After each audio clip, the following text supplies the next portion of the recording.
This is the broadcast from City Hall, the home of the Greater London Authority. Please stand by.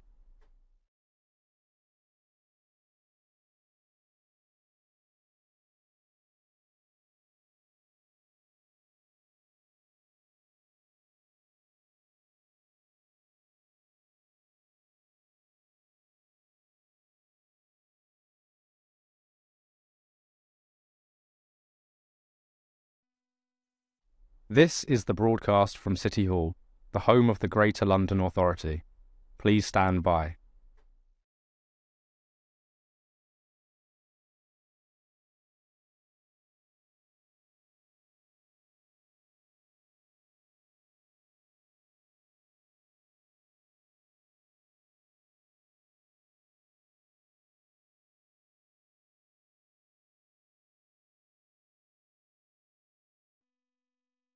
This is the broadcast from City Hall, the home of the Greater London Authority.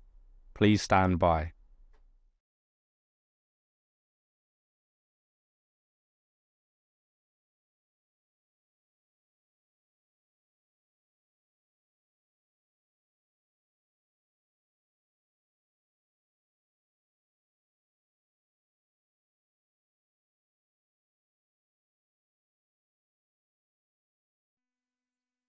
This is the broadcast from City Hall, the home of the Greater London Authority.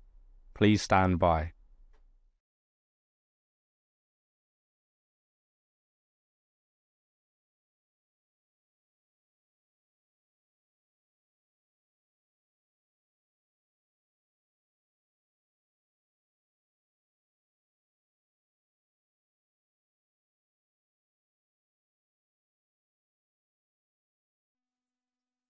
This is the broadcast from City Hall, the home of the Greater London Authority.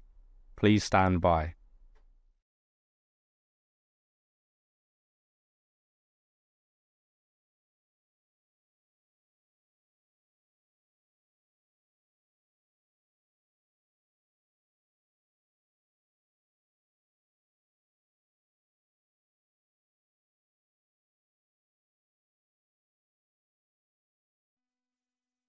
This is the broadcast from City Hall, the home of the Greater London Authority.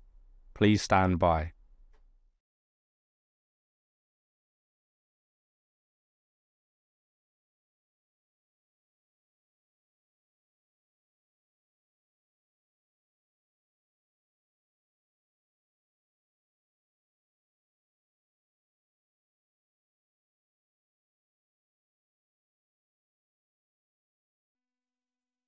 This is the broadcast from City Hall, the home of the Greater London Authority.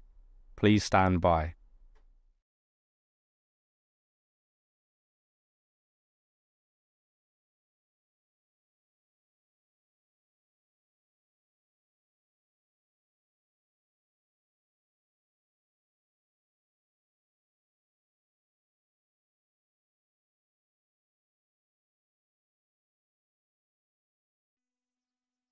This is the broadcast from City Hall, the home of the Greater London Authority. Please stand by.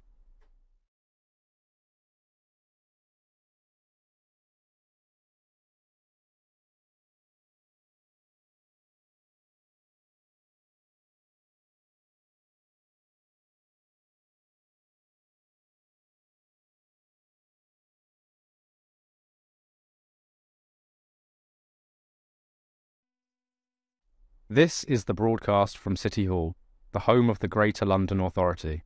Please stand by.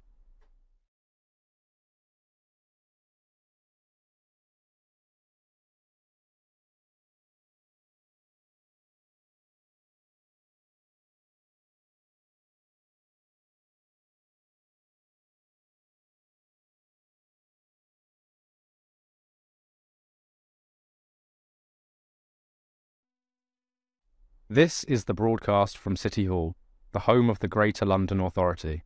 Please stand by.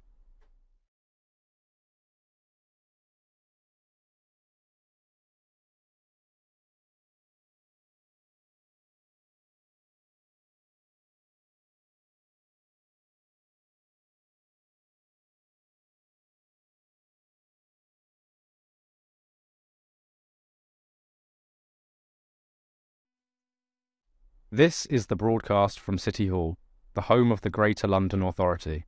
Please stand by.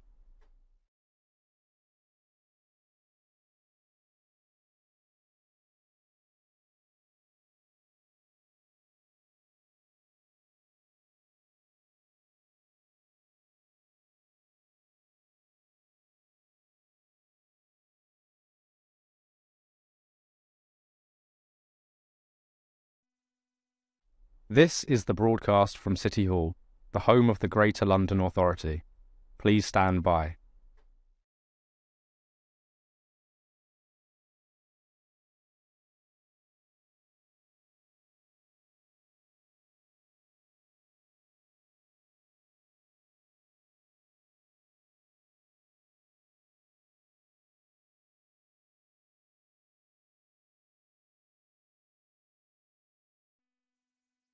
This is the broadcast from City Hall, the home of the Greater London Authority. Please stand by.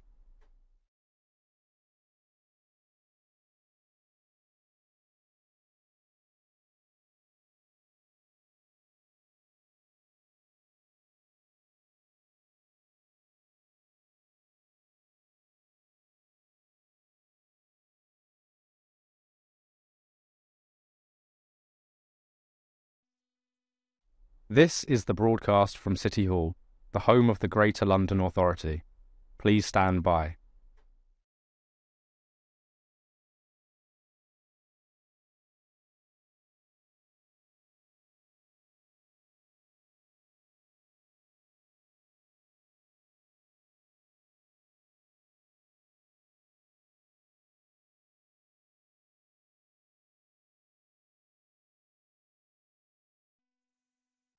This is the broadcast from City Hall, the home of the Greater London Authority. Please stand by.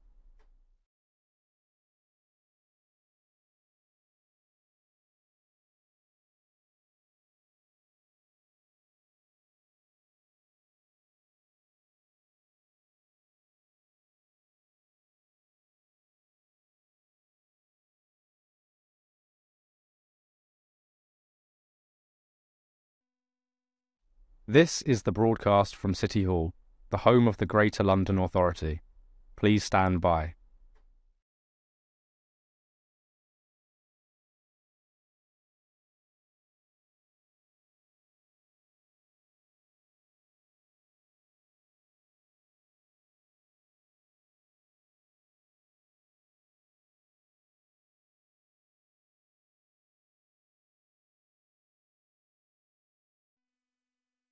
This is the broadcast from City Hall, the home of the Greater London Authority. Please stand by.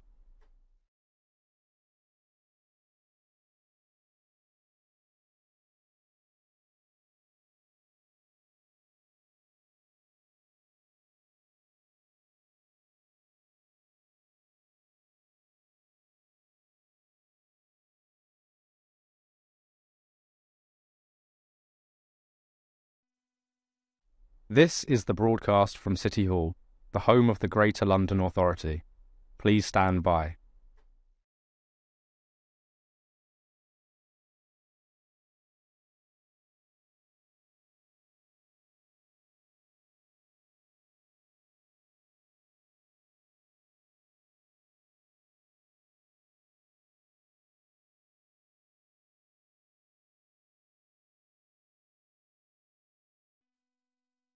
This is the broadcast from City Hall, the home of the Greater London Authority.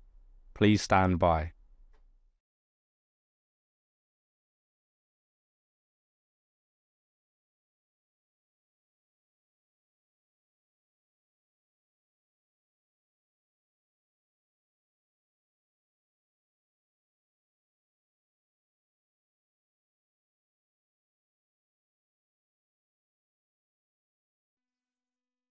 This is the broadcast from City Hall, the home of the Greater London Authority.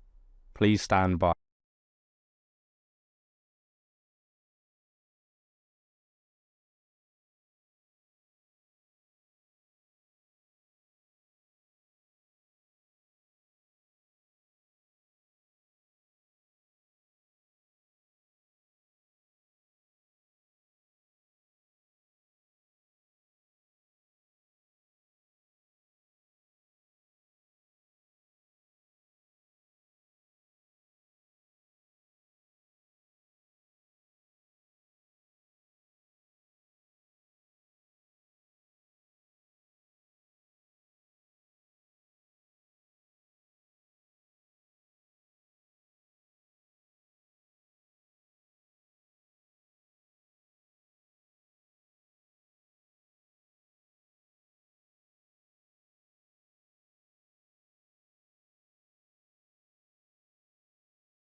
The London Assembly is the voice of London, composed of 25 members elected at the same time as the Mayor in order to hold him to account and to scrutinise his policies.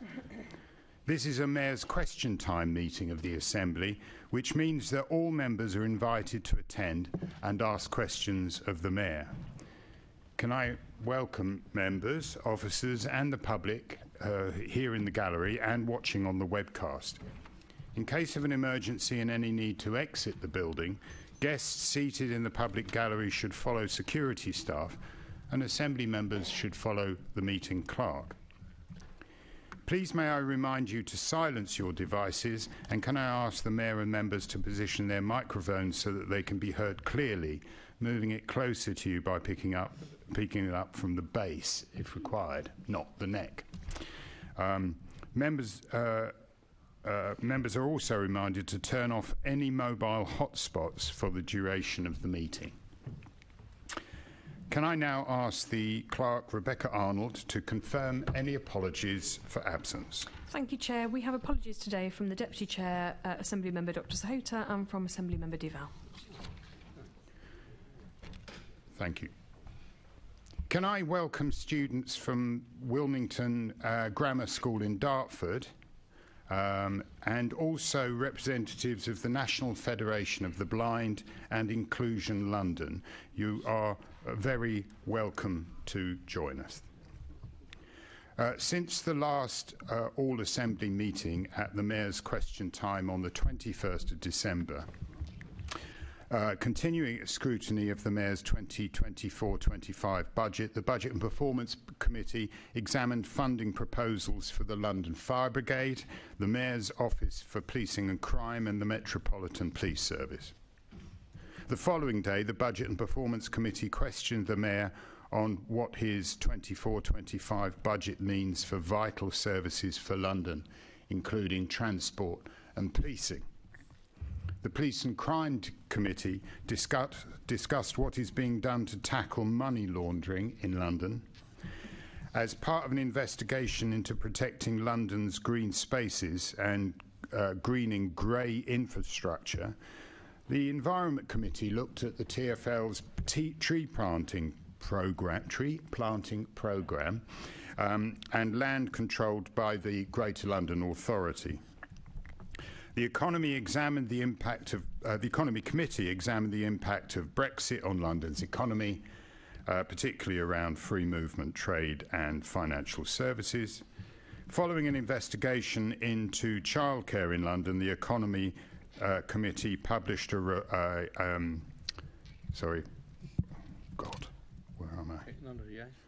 Technology is wonderful. Published recommendations to the Mayor on how improvements could be made for both parents and those working in the sector. The Housing Committee reviewed the state of the build-to-rent sector in London and the impact that it is having on market and affordable housing supply. And the GLA Oversight Committee reviewed the performance of the London Pensions Fund Authority. Finally, I am sure that the Assembly would like to join me in congratulating all Londoners and GLA family colleagues who received awards in the King's New Year's Honours list. So that's the parish notes, and let's move on. Can I ask the Assembly to note the interests set out in item 2? Do Assembly members have any other disclosable pecuniary interest which relate to the items on the agenda for today's meeting, or any other relevant interests, including any declarations in relation to gifts and hospitality, which are not reflected on the authority's register of gifts and hospitality? That's a murmur will do, yes, that's fine.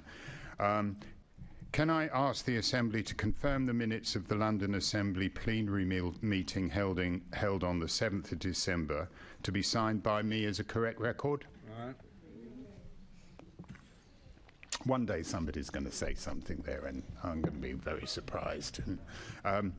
Can I ask the Assembly formally to receive the Mayor's report covering the period from the 8th of December 2023 to the 4th of January 2024. And the Mayor will now provide an oral update of up to 5 minutes in length on matters occurring since the publication of his report. Mr. Mayor. Good morning. Since September, City Hall's Universal Free School Meals programme has enabled every child in every London State primary on every school day the opportunity to sit down with their classmates and enjoy a nutritious lunch. Such has been the success. Last week I announced our groundbreaking scheme would be extended by another academic year through an additional £140 million of investment. All told, our programme will save parents and carers up to £1,000 per child. Free school meals have been a lifeline during the worst decline in living standards on record, and now further benefits have begun to surface. A recent study found some schools reported higher attendance and greater concentration, as well as enhanced social skills and healthier eating habits. As someone who relied on free school meals, I know the difference they can make. I also know the embarrassment of having to stand in a separate queue to receive them. But with universal free school meals, the stigma and shame are gone, and instead, as one parent told us, this will make everyone equal. Chair, I've long championed the value of free school meals. I was proud to implement a universal offer in London for the first time ever, and prouder still to extend the policy. It's important, however, to recognise that child hunger doesn't stop when school stops, a scandal we've been working to address through our free holiday meals programme. In partnership with the Mayor's Fund for London and the Felix Project, our scheme has to date delivered more than 10 million meals to hundreds of thousands of low-income families during school holidays and at weekends since April. More than 1 million more are expected to be provided by the end of March. And today I'm announcing my plan to invest an additional £4 million to continue our free holiday meals programme for a further 12 months. No child should suffer the indignity, pain and disadvantage of hunger. It's why I've consistently called on national government to tackle this injustice. Regrettably, they refused to act, so I've stepped up. And my message to Londoners is this: the cost of living crisis hasn't disappeared, so neither will the support we're providing to help you through it. Our free school meals and free holiday meals programmes are about doing what is right for young Londoners. And as Mayor, I'll continue to do everything in my power to make sure every child in our city has the energy and capacity to reach their potential. It's a goal integral to my mission of building a fairer, safer and more affordable London for everyone. Thank you, Chair. Thank you. Assembly Member Berry. Yes, thank you. Mr. Mayor, you mentioned one budget announcement that you've made in that introduction there. And I'm very concerned to find that you haven't sent us any more announcements yet, despite publishing your budget, your new draft consolidated budget last night. However, I do note in it that you have received an additional £512 million that you can distribute. And looking at the table for Transport for London income on page 78 of that document, it's clear there that your passenger income has dropped compared with the consultation draft budget by £128 million. And that's on top of whatever extra you would have been receiving due to the regulated fares going up by 4.9% compared with 4%. So we know that there's at least £28 million coming in what appears to be fare reductions or discounts. Is that an estimate you'd agree with, Mr. Mayor? Assembly Member, I'm sorry to interrupt, but the purpose of this particular part is to ask what the Mayor, about what the Mayor has raised in his oral update, not what he's not, which you specifically alluded to. He chose very selectively to make one announcement based on his new budget, and the new budget is in play for us to ask as many questions as we want about it, I would say. Otherwise, where are we going to do it? Well, that you would have had to have requested an oral update on that. But we didn't get the budget until last night.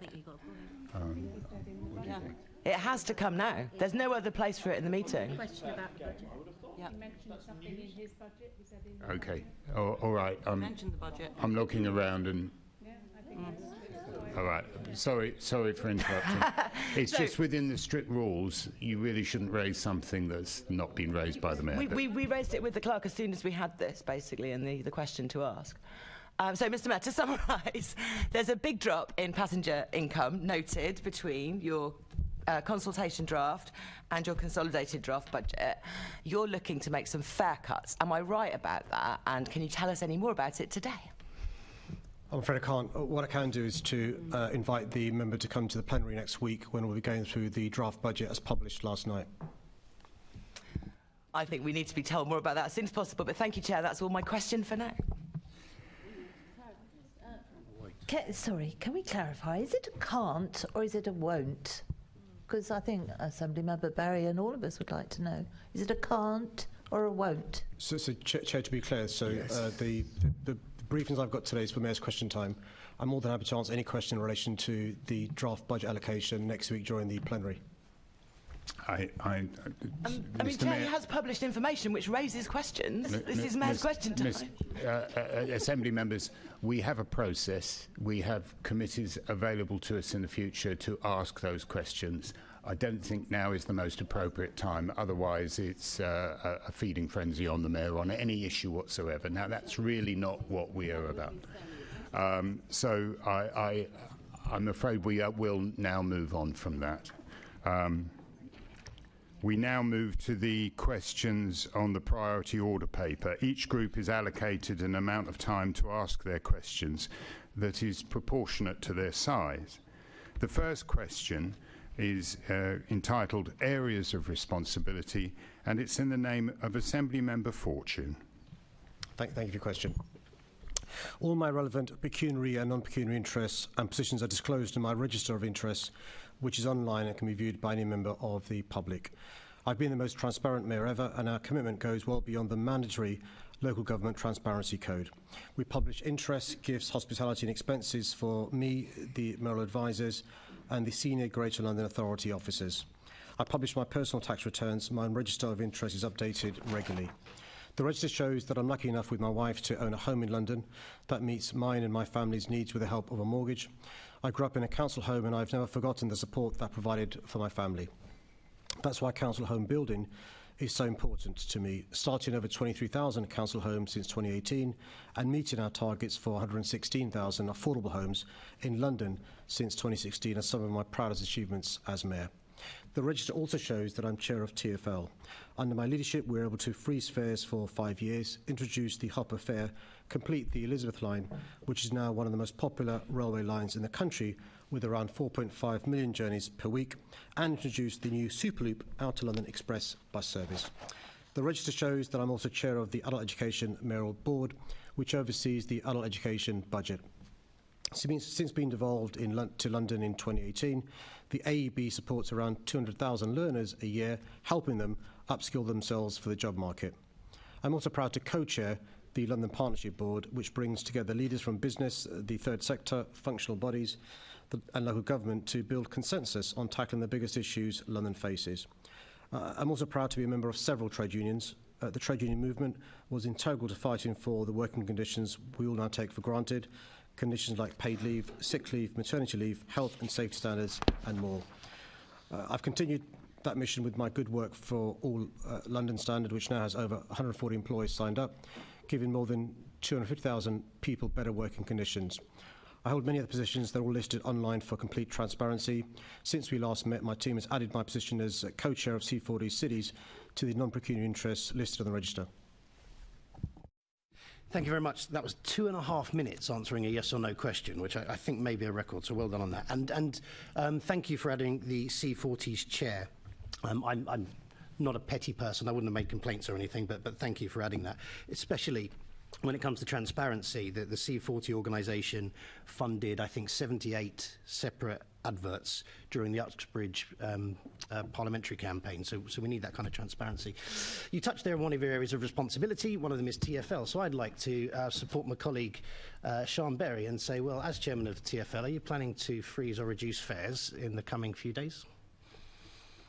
Chair, I've not signed any decision in relation to the fares position. Over the course of the next few days, we'll be announcing our policy in relation to this. Just to remind colleagues, March the 3rd is the date in which the fares changes, and so I've set out in last night's draft budget the allocation to Transport for London will be set out in due course, our decision in relation to fares. Okay, so that answers Assembly Member Berry's question. As of today, you haven't taken any decisions or looked at it yet. I want to quickly touch on a sad story, actually. It's further to the your ULEZ expansion, which is, again, something you have responsibility for, which you listed at the beginning of your answer. Are you aware of the Bromley Pageant of Motoring? Which has been running for over 40 years. It's a really popular family event. It's one of the biggest one-day classic car shows in the world, actually. And it's had to be cancelled. Are you aware of this, or has anybody been in contact with you about this? No, Chair, I'm not aware of this. Okay, so what's impacted them is what's, I think, going to impact lots of other classic car shows, these family events, which is around modern classics. Because some of the modern classic cars are not caught or will be caught by the ULEZ expansion scheme, they're having to cancel or delay these events. I spoke to a chap called Brown Car Guy, who's excellent. Go and look at him on YouTube to get a list of some of the modern classic cars that are impacted, and some of them are the Jaguar E-Type, the Toyota Celica, the 92 Ford Sierra, the AM Vanquish, which is Pierce Brosnan's car from Die Another Day. So you've banned Bond. I mean, that's worse than Blofeld. So, will you agree to talk with me about how we can look at the impact of this policy on the classic car shows and look at any way we can possibly help or mitigate some of the impacts? I'm always happy to meet the member to discuss particular issues that are concerned to his constituents. I'm more than happy to have that conversation. Thanks very much. These are very popular family shows. Another area of responsibility impacts Project Detroit, which of course we've spoken about before. We've seen a recent FOI come through which says that the systems that are being developed by the teams at Project Detroit are going to be rolled out before 2026, which is when the current contract finishes, and it's going to be of a cost of between 130 and 150 million. So for the audience at home, Project Detroit is that scheme that's rolling together existing road user charging models and schemes, and there has been some work investigating paper mile road user charging, as you've talked about in the past. There are considerable staff costs with this, and what jumped out at me with the FOI was the number of consultants and contractors, well over 100 that are on the books at TfL. Do you know how many of them are being paid more than 100 grand? So that information is in the public domain. I'm not sure, I've not got it to hand, but just to remind the member and colleagues, I think he means Project 2030, and Detroit was part of that. We raised at previous MQTs. So that project is about bringing in-house potentially some of the services that are outsourced. And so it's the services, for example, to do with the congestion charge, to do with the ultra-low emission zone, to do with the low emission zones, and in the future, to do with charges on the Silvertown tunnel. So the work taking place, some of the work taking place, I beg your pardon, is in relation to bringing that in-house. And there may be some specialist consultants involved in that scheme. There are consultants also involved in TfL across the piece. We've reduced the amount of non-permanent staff used by TfL since 2016. The figure in relation to those earning above 100,000 and the total number are available. I think it was raised at a previous board meeting, but I'm more than happy to provide that to him offline if he's not got it. That would be useful. I mean, I've heard there's as many as 70 plus people being paid that money, which is considerable cost, especially when we're seeing as the impact of the expanded ULEZ zone is cancelling things like those family events. And with the road user charging, I think you have said in the past that is the paper mile road user charging, that is something that's been investigated. But I get your answer. I'm out of time. Thanks very much. Thank you, Chair. Assembly Member Garrett, please. Morning. Just in your thinking about your capacity as mayor and also as chair of TfL, you spoke to media in November 2022 and you said, what we want, this is during the discussions about ULEZ, you said, what we want is a scheme that can treat each driver differently in relation to time you're driving and distance that you're driving. So that's obviously you describing what you want is a pay per mile road user charging scheme. But then by September here, you told my colleague, Assemblymember Best, quote, as long as I am mayor, meaning you, we are not going to have pay per mile. So that's obviously a change of mind between those two dates, November 2022 and September 2023. When did you change your mind on that, and what led you to change your mind? I think it's still an aspiration of government, other transport authorities across the country and TfL to do work in relation to road user charging. That work is still being undertaken by the Treasury, as I understand it, by the transport authorities across the country. And the team at TfL will always work on future issues and stuff. I'm quite clear in relation to the steps we need to take to address my aspiration to get to net zero. I think having the biggest cleaner zone in the country, which we now have, is very important. But also, I think the key prize for us is to get the long-term capital deal for government so we can have even more of our buses, the biggest electric bus fleet in Europe, electric, even more taxis, electric, investing more in retrofitting and so forth. So as long as I'm the mayor, I don't think we need to go to road user charging to reach that aspiration, but work is going to continue to be undertaken by Treasury, other wings of government, other transport authorities across the country, and TfL. So, well, no, until you came to the last two words of your answer, I was just going to ask you to clarify. So TfL is still working on it, but at the behest of government. Is that what you're telling us? No, I mean, there's no specific team working on this, but TfL will always look at schemes taking place across the globe. There are lessons to be learned. If a transport authority in other parts of the country is doing some work, we will share the intelligence we have, because in the past, TfL has done a lot of work in relation to this. You'll be aware, we've discussed previously, pressures on HMT in relation to fuel duty and road tax because of electric vehicles. And so there's often conversations and work between TfL and DfT that's going to carry on. Okay, but your view as your mayor, as long as that may be, at least until the 2nd of May, maybe not beyond the 2nd of May, but your view is that it's not necessary, not wanted, and not on your watch. So I'm interested to understand, what are the arguments in your mind that make you think that it shouldn't happen here?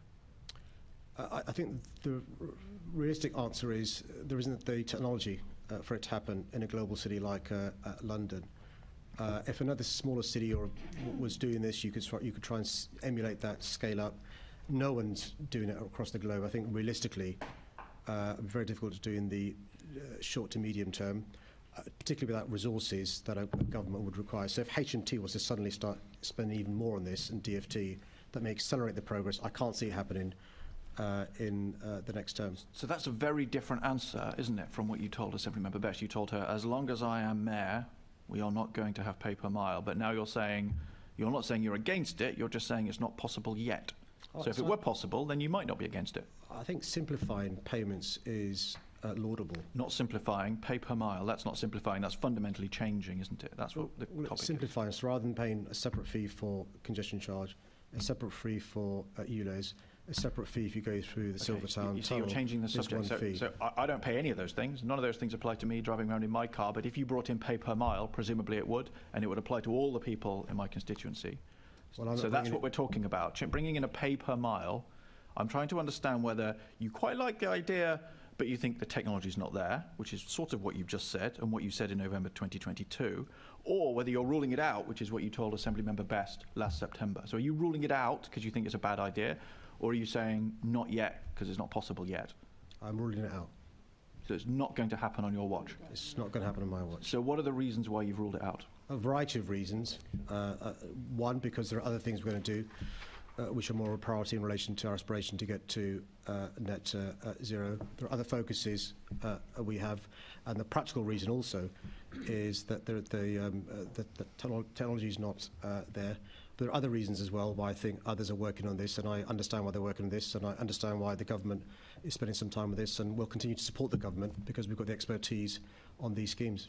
So the answer that you've given again, I've given you multiple opportunities, boils down to the technology's not there yet, and there are other priorities. So somebody listening to this who thinks, is he going to do it or isn't he going to do it?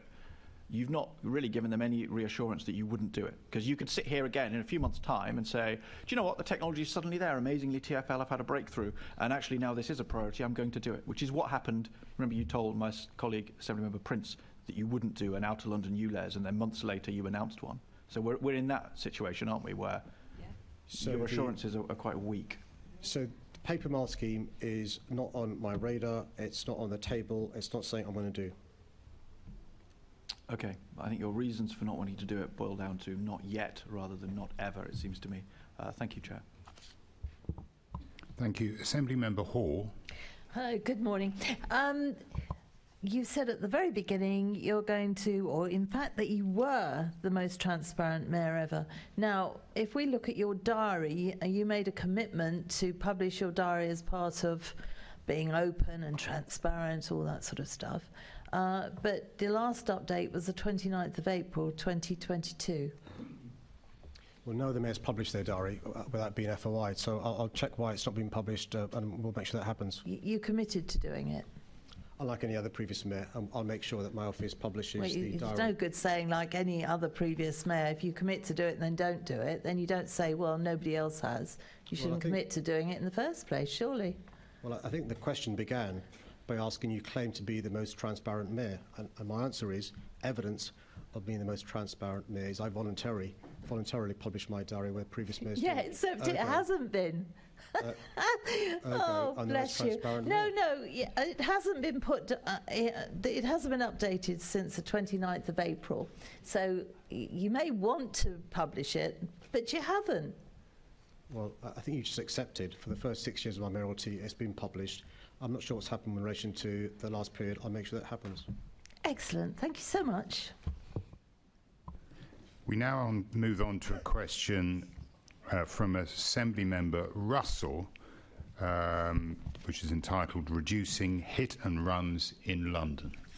Thank you very much for your question.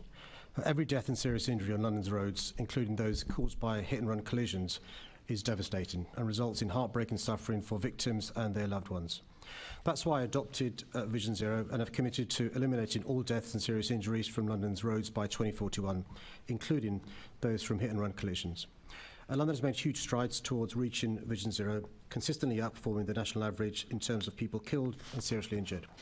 Whilst figures have been released for 2023, 2022 was one of the lowest years on record for fatalities, excluding 2020 and 2021, which were heavily affected by pandemic-related lockdowns and changes in travel patterns. So we've made good progress. But the Met Police Service and I remain committed to addressing this problem. Policing is an essential part of our approach to Vision Zero, and the Met Police Service dealt with over 750,000 road traffic offences through enforcement action in 2022-2023. The MPS prioritises enforcement against the offences that cause the greatest risk and harm on London's roads. This includes speeding, mobile phone offences, driving under the influence of drugs and alcohol, red light offences, careless or dangerous driving, driving without a licence or an uninsured vehicle, or driving while disqualified. During 2022-2023, 93% of all road traffic enforcement action taken by the Met Police Service was for these priority offences. Hit and run collisions may be related to one or more of these offences, so this work helps to prevent future incidents. While incidents do still occur, it's important that victims have the support they need. TfL, the Mayor's Office of Policing and Crime, Police Services, Brake and Road Peace recently launched a new victims support service pilot, which aims to significantly improve support for victims affected by the most serious road traffic collisions in London and those experiencing catastrophic injury or bereavement. I want to thank Senator Russell for her constant lobbying and support in this new pilot.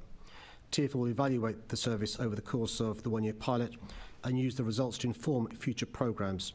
I'll continue to put reducing road danger at the heart of our work so that London can achieve Vision Zero. Thank you, Mr. Mayor. Hit and run is a terrible crime. It's committed by people who do not have the decency to stop after a crash to check whether the other person is okay. Now, I've recently published, in fact yesterday, a report about hit and run collisions on London's roads.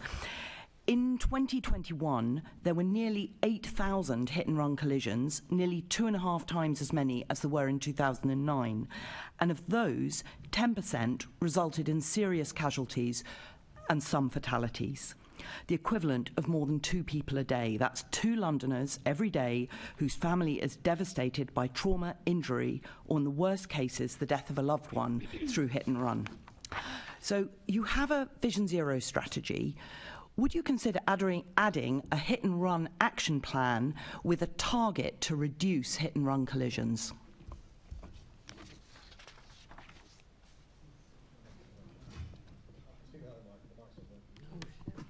Oh, can you pause the clock?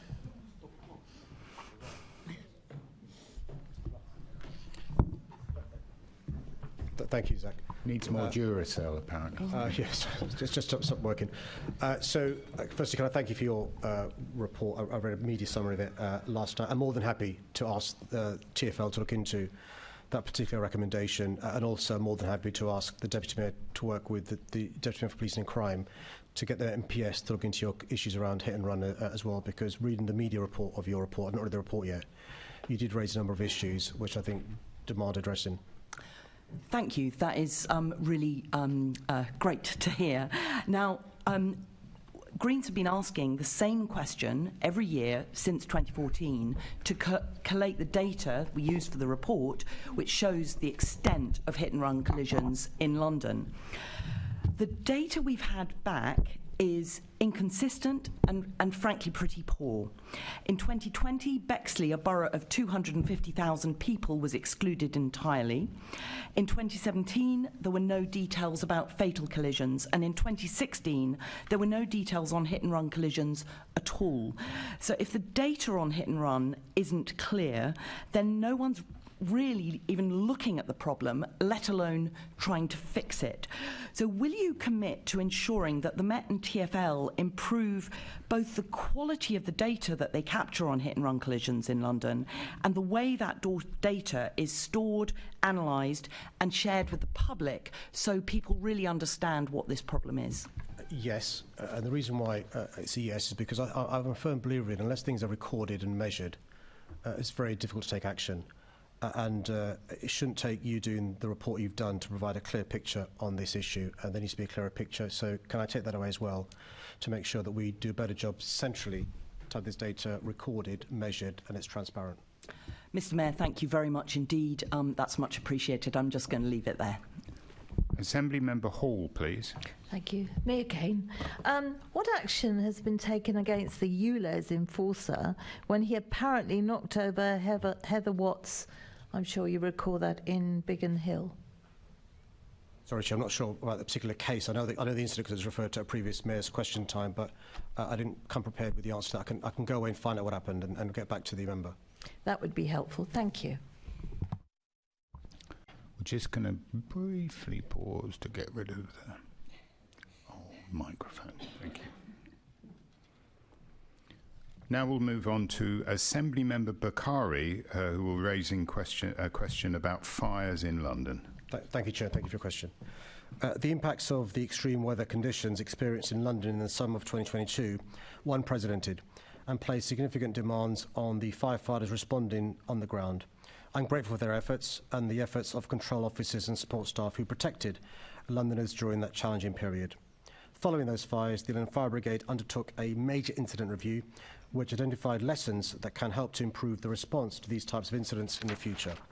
Throughout the summer in 2023, the Brigade shared safety messaging with the public, highlighting the risk of fires in open spaces and providing advice on how to stay safe.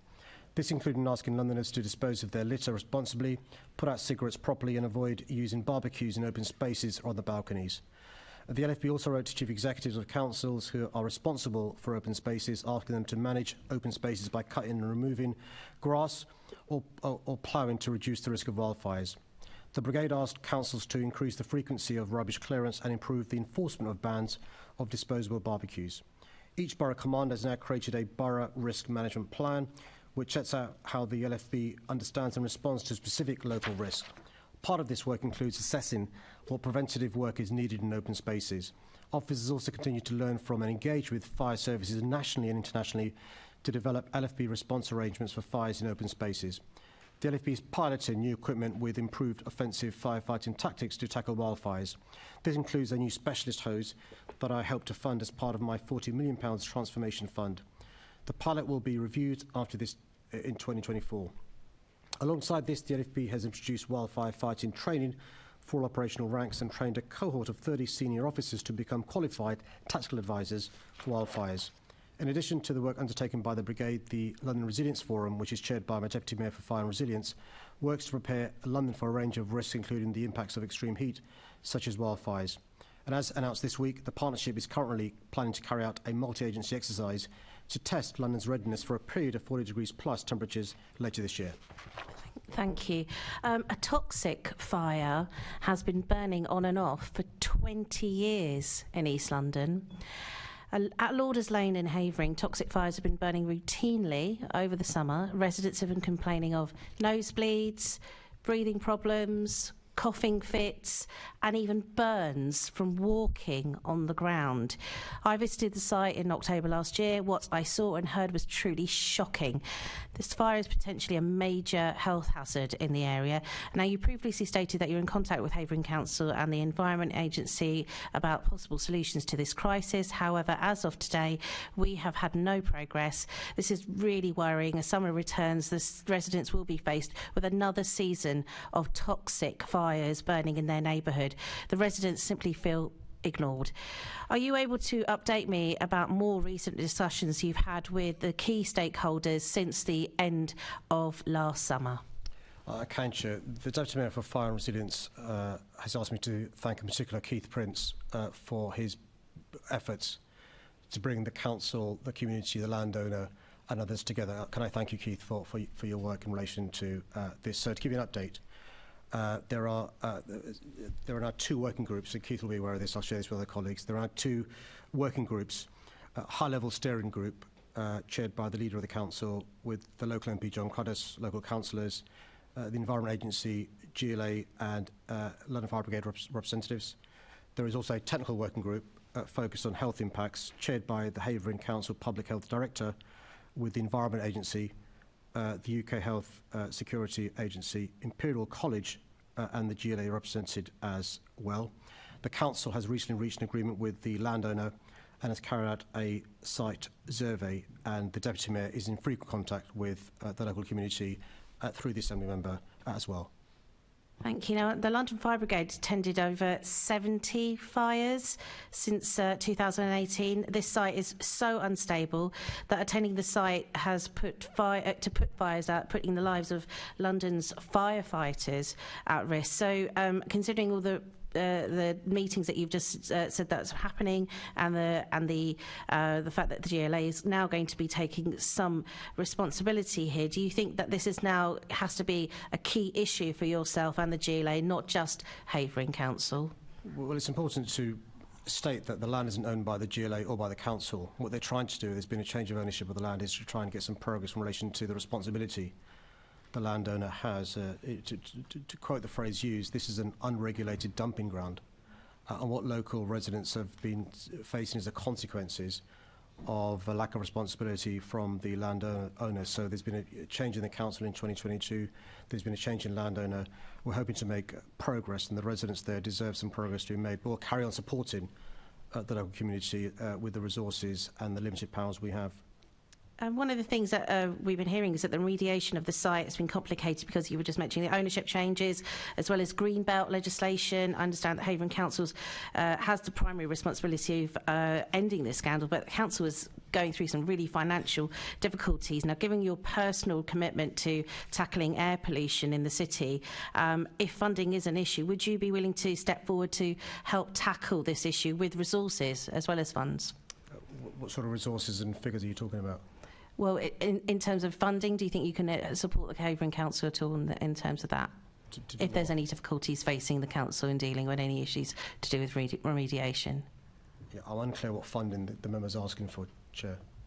Well, I mean, I'm happy to discuss this further in writing to you if that helps, and leave it at that. Okay. Thank you very much. The next question concerns transport fares in London and is in the name of Assembly Member Baker. Thank you, Chair. Thank you for your question. The cost of living crisis continues to have a huge impact on Londoners and their finances, and I remain determined to keep Londoners, to keep London's public transport system as affordable as possible, while continuing to deliver a world-leading transport network. I'm proud that I was able to freeze all fares within my control for 5 years. During the pandemic, Londoners did the right thing and avoided public transport for long periods, which had a huge impact on TfL's finances, meaning we needed support from the government. The requirements set out by the government in those funding deals meant that following 5 years of frozen fares, I then had no option than to increase fares to the level demanded by the government. Despite the government imposing these subsequent increases, fares today would be 12% higher than they are now had they increased with inflation rather than been frozen during those 5 years. My fares freeze is still saving Londoners hundreds of pounds. To further help make public transport more affordable for Londoners, I introduced the Hopper fare, allowing passengers to make unlimited free bus and tram transfers within an hour. Over 900 million journeys have now benefited from the Hopper. TfL also offers a wide range of travel concessions to millions of eligible Londoners, providing free and discounted travel for some of the most vulnerable in our society. I fought to protect these concessions during funding negotiations with the government, and in October last year I announced a new travel concession providing half-price bus and tram travel for care leavers aged between 18 and 25 who live in London. TfL's made a strong recovery following the devastating impact of the pandemic on its finances, but London is the only major city in the world that receives no revenue support from the government for its transport network. Despite the recent one-year capital deal, TfL has still no long-term certainty on funding for major projects. TfL therefore remains heavily reliant on passenger fares, which are by far its largest source of income. When making fair decisions, I therefore work with TfL to take into account the investment needed to continue providing the great service Londoners expect, whilst ensuring that fare remains as affordable as possible. Thanks, Mr. Mayor. That's really helpful, and I think we all appreciate the work that's done to keep TfL fares low and protect those concessions, even within the funding restraints that are put on TfL by government. I want to ask actually about how many Londoners are relying on rail fares and what you think is the impact going to be on that. Yesterday, inflation was confirmed as going up to 4%, so we know that the rail fare rise will be 4.9 in March 2024, and that means that there will be more money going into private rail operators, and without the sort of accountability that TfL has. And one of these companies, Avanti, very recently it was exposed that they'd held a meeting with their directors and described the money that the subsidy that comes from fare payers and taxpayers is roll up, get your free money here. I mean, I thought that was absolutely astounding considering they're supposed to be providing a public service. What reaction did you have when you heard that quote? Well, we know, unfortunately, that there are many privatised train operating companies making huge amounts of profit. By the way, some of these companies are owned by foreign governments, so the irony is Londoners are subsidised and reduced fares in other parts of the world. But also, it seems when these companies make profits, their shareholders reap the rewards. When they're struggling, it's taxpayers and fare payers who pay for the difference. I think that's wrong. I think we showed during my 5 years as mayor, we were able to freeze our fares, make huge efficiencies. The privatised TOCs increased their fares, were providing a bad service, and it's really important to recognise that the DfT needs to hold these TOCs to account. They're not at the moment. Fares are going to go up from March the 3rd to the tune of almost 5% on those lines. If there was a commensurate improvement in service, or we saw a commitment to invest in public transport, then you could understand that increase. We're not seeing that at the moment, and so it's really important we don't allow the taxpayer, the commuters, the government to be a laughingstock, as they appear to be, from this particular director, as reported in the media. Yes, thank you. One of the long-standing commitments from the government around the national rail system has been to reform fares so that they can be transparent and trustworthy, as I believe Transport for London's fares are transparent and trustworthy. This week has seen a stream of stories about rail fares, including LNER introducing what they claim is a simpler system, which looks like will be a lot more expensive by abolishing off-peak and super off-peak, and also an investigation into the prices at ticket machines, which sometimes can be double, and a lot of those have double the prices that could be paid online, and a lot of those stations that were investigated were in London. So these are Londoners that are being fleeced by private train operators. Do you have any view about the government's inactivity on actually reforming the rail fare system to be transparent and fair? The two observations I make in relation to both those stories in the media this week is, one, it appears on public transport there is now surge pricing. Because that's what it means. The decision from LNER means surge pricing, yes, which should be a huge source of concern. The news that those who buy tickets online pay less than those who use a ticket machine is a source of concern for those without access to online to buy tickets. So poorer commuters may be paying more for tickets because they're having to use a ticket machine rather than online. I'm hoping the DFT looks into both those issues because it is a slippery slope. Thanks very much. Back to you, Chair. Thank you. The next question is concerns transport infrastructure in Outer London. Assembly Member Harani, please. Thank you, Chair. Thanks for this question. After a programme of work to rebuild ridership, increase income and reduce costs, TfL is now on track to be financially sustainable in its day-to-day operations for the first time in its history. TfL have always been clear that it can fund around 75% of its vital capital investment programme for 24-25, a much greater proportion than most transport authorities across the UK. However, an element of government support is still critical to support capital investment across the business plan. TfL's business plan will deliver a programme of improvements and vital infrastructure renewals in 24-25 that will benefit Outer London. New trains will start to be introduced from 2024 on the DLR. That will help to increase capacity by 50%. TfL is also upgrading Piccadilly line trains, investing in its central line fleet, and continuing to upgrade signalling on the district and metropolitan lines. TfL's plan sets out ambitious growth plans for bus connections in Outer London. The Superloop network is adding more than 4 million bus kilometres each year to Outer London's bus network and maximising the benefits of the London-wide ULEZ expansion. Across the whole network, TfL is aiming for 7 million more bus kilometres across London in 24-25. This is complemented by work delivering the bus action plan, bus lanes, introducing new zero-emission buses and refurbishing and upgrading bus stations.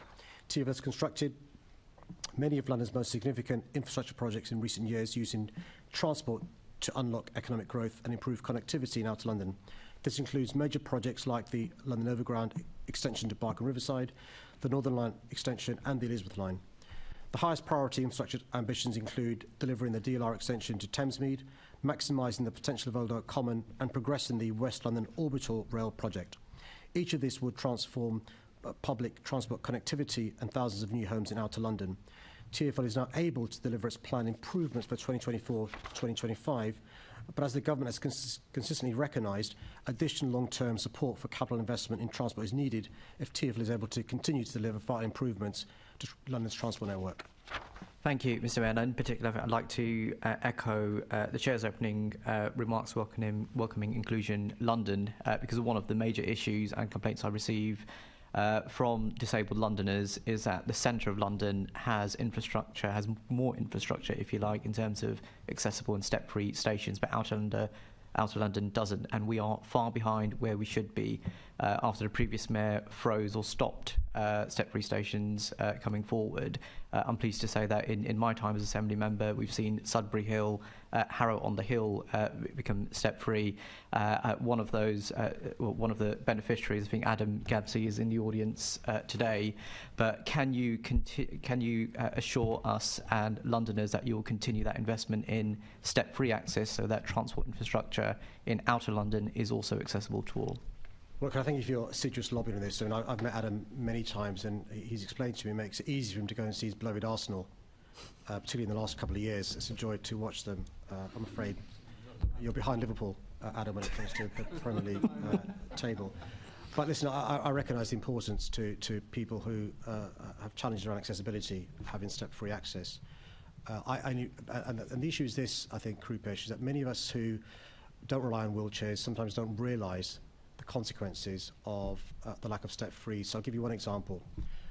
From London Bridge on the Northern Line to Morden, there's no step-free.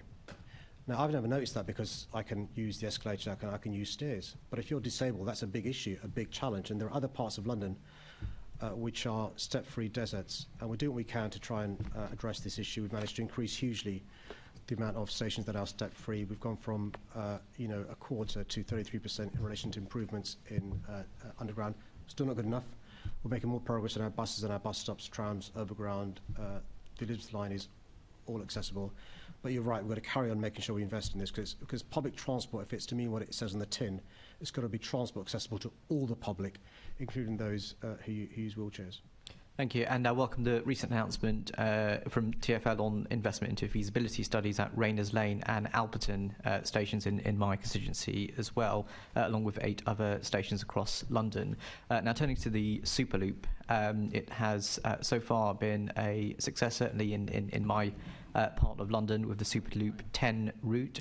But are you on track to deliver the Superloop changes that you had proposed in 2024?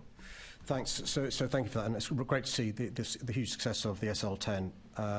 So we are on schedule to bring in SL2, SL3, SL5. The language I'm given is in seasons for reasons that you'll appreciate. Early spring, I'm told, but I want it to happen as soon as possible. And it's really important to recognise the huge difference this has made. More people using buses now, Superloop buses. Speaking to colleagues, I know the difference it's made, but the numbers are great as well, encouraging people back on the buses.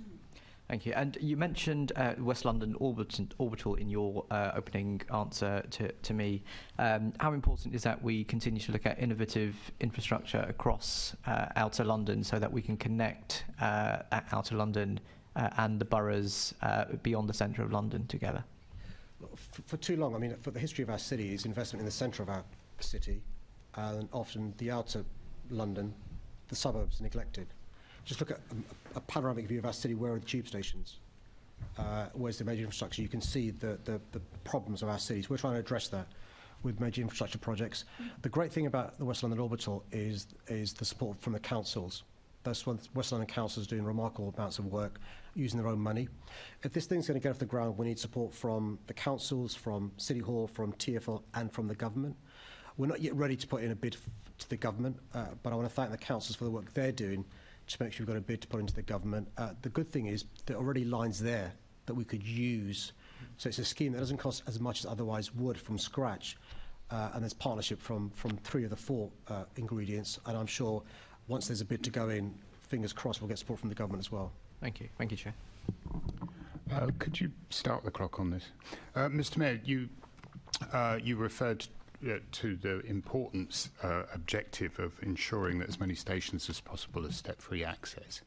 There is, however, once people using wheelchairs know where the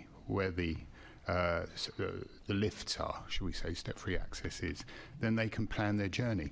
It doesn't help with planning their journey when so many lifts in outer London seem to go out of order on a repetitive basis. And I wondered if you might look into that for the future, see what progress has been made. Last year, I believe there were 500 incidents of lifts being out of order. That can be extraordinarily difficult for people who need to use wheelchairs. Spot on, Chair. Can I just? I fully agree with what you're saying. So our service should be, turn up and go. But for people who in wheelchairs, it's not turn up as you go. They've got to plan it, and often they turn up because they've planned it with a lift there, and it's not there. TfL now have a proactive teams to go out to make sure lifts are working, but also staff at stations report when a lift isn't working to make sure remedial action can be taken. Let me take away the progress that's been made, but it's an issue that's been raised before. Because, as you said, it causes huge misery huge to those in wheelchairs. Yeah, thank you. Back off the clock. And now Assembly Member Rogers, you wanted to come in. Thank you, Chair. Just briefly, Mr. Mayor, you mentioned the phrase step-free desert, which is one I've used before in relation to Chiswick, a key area of London, served by the Piccadilly line and the District line, but none of the stations there have step-free access. So just a quick plea, if you could ask your team to go and look what they can do at those stations. I know that they are difficult stations. There's no easy solution to step-free access there, but an entire area of London is without step-free access. So could I make that plea to you, please? Chair, I'm more than happy to get my team to look into this. Just to reassure the member, there's also money we can get from the DfT called Access for All. So let me ask my team to go away and see whether we can meet with the member and see if we can address the issue, because it means that it's a longer cab journey, for example, to get to a station that is accessible. I'll get the point. Thank you very much. Thank you, Chair. Thank you. We now move to the next question, which is entitled The Mayor's Failures by Assembly Member Hall. Thank you. Thank you for your question. One example of something that has gone wrong is the disastrously hard Brexit that has so far shaved £30 billion off growth in London's economy, meaning 290,000 fewer jobs, and London has been £3,400 worse off in 2023. City Hall analysis has shown that the cost to the UK economy has been a staggering £140 billion already, and that's projected to rise to £300 billion by 2035 if our current trading arrangements don't change. Another example is the government's incompetent handling of the COVID-19 pandemic. I'm in no doubt that the government's indecision over when to implement lockdowns and its confused decision-making and communication throughout the pandemic cost many lives. The government cut London out of key decisions early on and played politics at every turn, rather than following the science. Illegal parties were held in Downing Street and elsewhere, whilst ordinary Londoners were following the rules at great personal cost.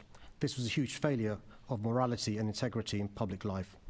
Among the biggest failures of the past 8 years has got to be the catastrophic mini-budget of 2022, which was supported, I understand, by some members of the Assembly here today. It led to an immediate devaluing of the pound and sent interest rates soaring. This continues to hit homeowners in London hard as more and more move off previous mortgage arrangements to find that their repayments will be going up by an average around £8,000 a year. We don't have time to catalogue all the failures this government has overseen, but the effects have been felt by everyone. Young people hit by austerity cuts to youth provision, older Londoners left vulnerable during the pandemic, homeowners facing higher mortgage payments, renters at the mercy of unscrupulous landlords with no government help, and workers forced to strike in the face of government real-term wage cuts. Despite the backdrop of government failure, I'm proud of what we've managed to achieve from City Hall.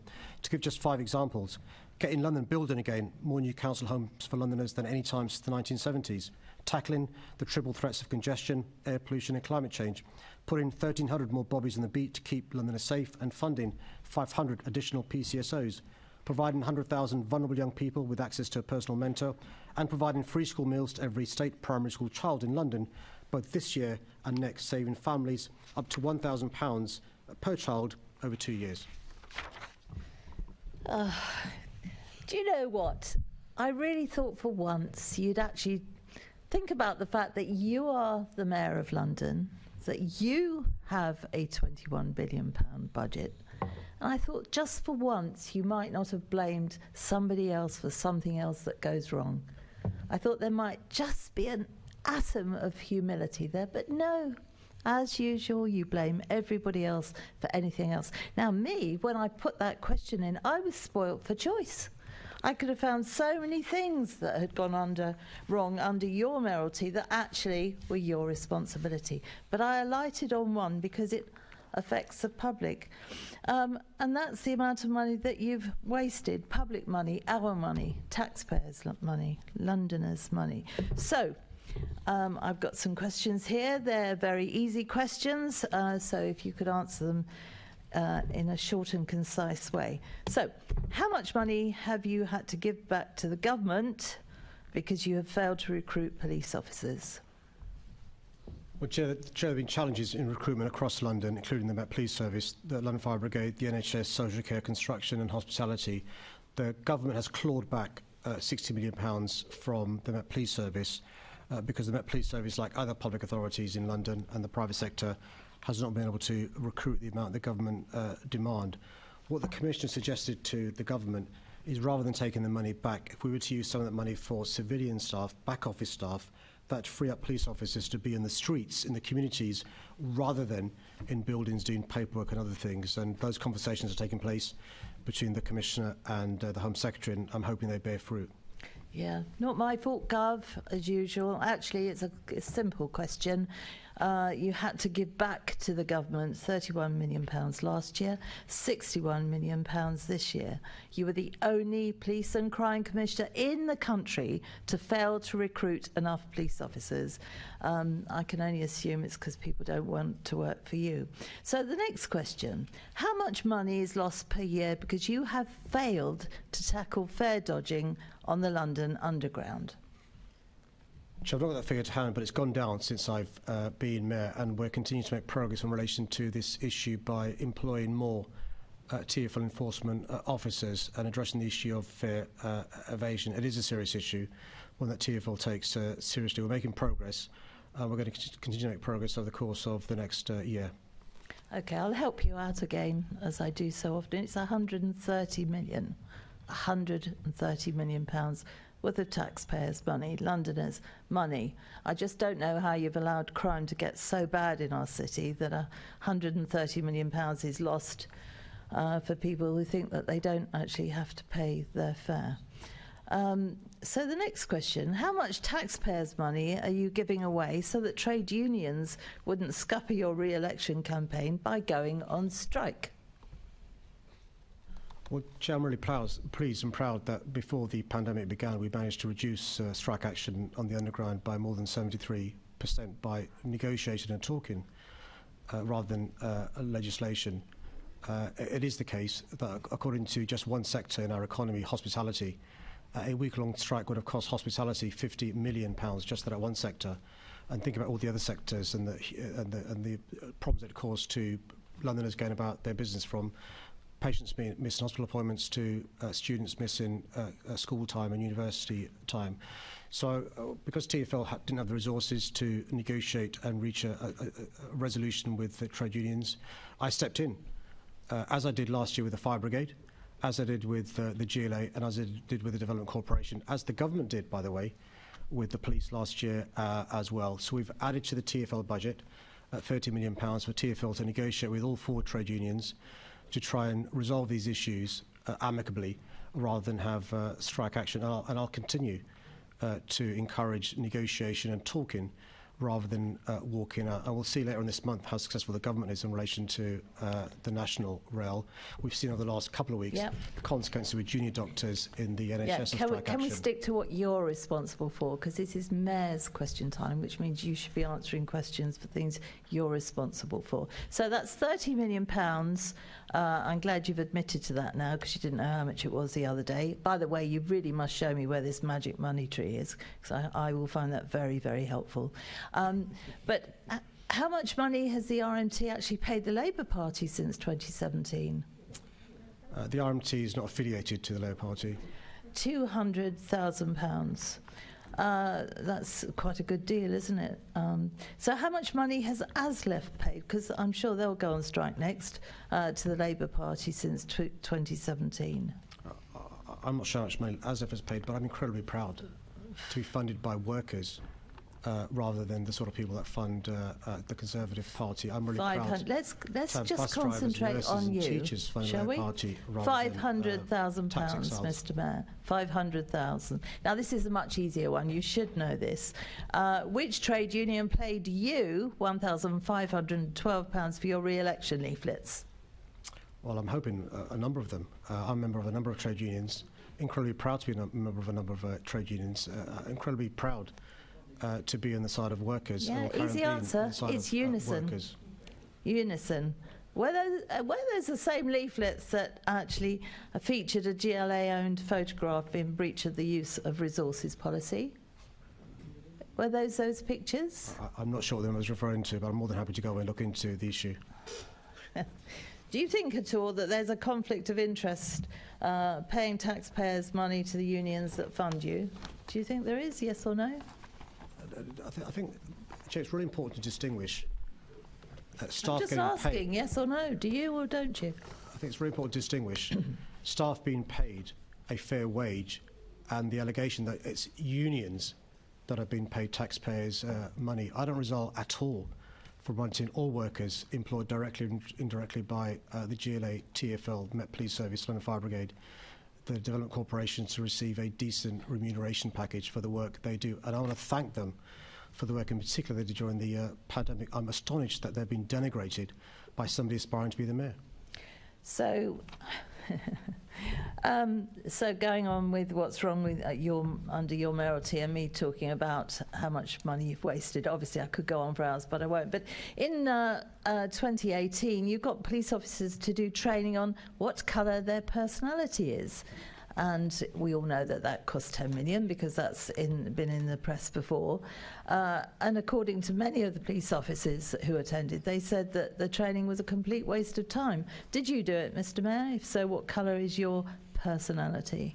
Well, the idea, Chair, that the mayor decides what training course police officers go on and devises the syllabus is £10 million of taxpayers' money, Mr. Mayor.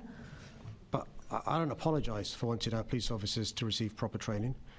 The fire service to receive proper training, those in all parts of the TfL family receive proper training, and if the Met Police Service are using trainers to provide training courses, I encourage that.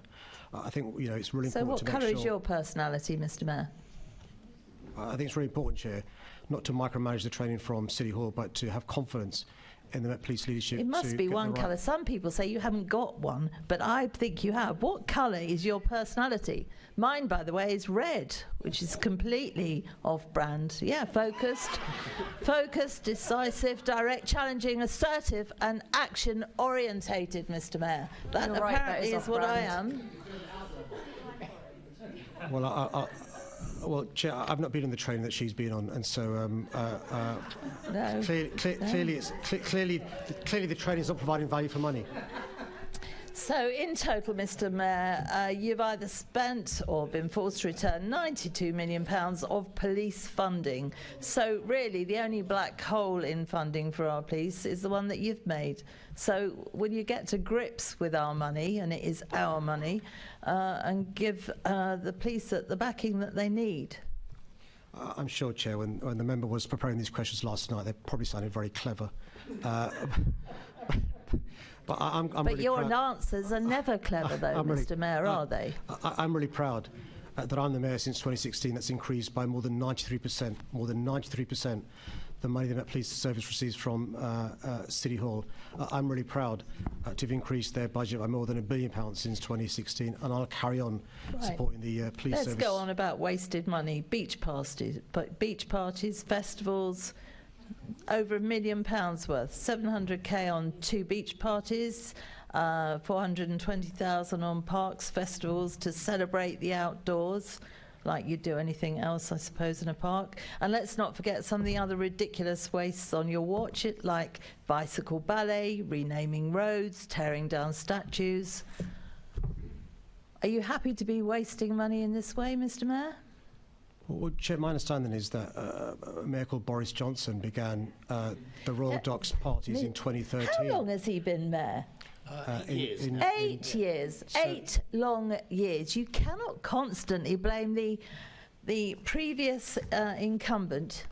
8 years, Mr. Mayor. 8 long years. So Chair, when Boris Johnson pays for an event, it's not a waste of money. When I pay for an event, it's a waste of money. I think that speaks volumes about the partial way the member represents London. I'm a mayor for all Londoners. And so when an idea is Boris Johnson's and it's a good idea, I carry on with it. You just can't carry on blaming people forever, Mr. Mayor. But I was just giving credit to Boris Johnson. It's a collector's item. I'm just saying you spend your life blaming other people, and if it's not the government, it's the previous mayor. But after 8 years, you really should have put things right. So, very, very important. How much money have you wasted on floating bus stops? They cause a huge number of problems for people with visual and hearing impairments. They're also a problem for people with children. They're also a problem for the elderly. I went and stood by one the other day, and I'm quite appalled, quite frankly, by some of the issues that they cause. So how much money have you wasted on them? Well, Chair, there's currently a review taking place in relation to floating bus stops. The TfL uses DFT guidance, Department for Transport guidance in relation to these bus stops which exist around the country. So the review will be published in due course. We'll be taking forward the recommendations of the review. How much money have you wasted on them is what I asked. Well, I wouldn't characterise that as a waste of money. I'm not sure the exact figure in relation to the bus stop. If the member wanted to know the answer to the question, she'd have made clear that was her intention. I'm happy to write to her in relation to the cost of making sure cyclists are safe in our city, and that includes floating bus stops as well. Okay, I could ask, I suppose, the Walking and Cycling Commissioner, you're paying him $110,000 a year, so I suppose I could ask him, but if not, if you could find out for me. I mean, and when we're looking at traffic issues, do you not regret making London traffic so slow that it affects those that drive for a living? I mean, if I think about it, I think about our wonderful black cabbies. They're snarled up, as indeed are minicabs, lorry drivers, police cars, paramedics, plumbers and builders and electricians they're all moaning about it, quite rightfully, because they're gridlocked. I mean, even your own security detail must get absolutely fed up with having to spend hours with you in a car because it's gridlocked. I think the second question asked today was in relation to the consequences of hit and runs in London. The biggest cause of people losing their lives is the speed of the vehicle. When you speak to a bereaved family or you speak to the victim of a road traffic accident, none of them will talk in the way the member's just spoken in relation to the speed of vehicles in London. It is a case, if you're hit by a vehicle travelling at 20 miles per hour or less, you're more likely to survive. If you're hit by a vehicle travelling at 30 miles or more, you're less likely to survive and suffer more injuries. I do not apologise at all for trying to make our roads safer. You never apologise for anything, Mr. Mayor. You never recognise that anything is your fault. A successful city is a moving city, that's for sure. So there are lots of other things. One of the other things, because I was speaking to some people from the nighttime economy, do you think it's a waste of money having a position of a night czar at £117,000? Do you think a year? Do you think that that is worth it? When I see the progress we've made in our city in relation to the recovery compared to other cities, or when I speak to the 1 in 5 Londoners who work in the nighttime economy, when I see the progress made in relation to the culture at risk work taking place by City Hall, when I see the work-life balance improvements in those working in the nighttime economy because of the work of the night czar, when I see the number of nighttime venues, more than 2,000, who've signed up to the Women's Night Safety Charter, when I see the fact that other cities across the country, across the globe, are seeking to copy the work of that's the night exactly czar, not what I was listening from the experts. But, you know, you never apologise for anything. You never recognise when things are not going well. I go and talk to the experts and they tell me things aren't going well. Because of time reasons, I'm going to have to stop this. There's such a long list, though, Chair, but I will stop now. Thank you. Thank you. Assembly Member Best, please. Thank you. Good morning, Mr. Mayor. I saw in your answer to Assembly Member Hall on floating bus stops, you referenced again the DFT guidance, and I know we spoke about this previously. However, there's a type of floating bus stop being used in London called a backless bus stop. There's currently one in Kew Bridge, and there's one due to be built in Lee Bridge. They are not in the guidance, and they just don't work. You know, the review. You said there's a review, but we've raised this on 18th of May. We knew there was a problem then. The review so far has shown there's an issue. At the very least, can we stop building things that aren't even in the national guidance? I'm more than happy to take that away. Are those TfL? Yes. Can I take that away then? Because I think on the borough roads, there's obviously I could deflect towards them, but these are TfL roads. So let me take that away urgently, and I'll come back to her urgently. Thank you. The substantive issue I wanted to talk to you about today was a failure in relation to what was, of course, a wonderful event again, the London fireworks, but the failure in stewarding that event. And I wanted to read briefly the testimony of Jennifer, who was a teacher who travelled 150 miles from Telford on a 3-hour journey, and this is what she said when she arrived of her experience. She said, we joined the pink zone line at 8:20 with tickets. We lined up for hours and barely moved. We remained in the line and got to the gated area by 11:45 and were told that the gates are now closed. However, we were then trapped in a crowd of angry people being pushed, robbed and hit.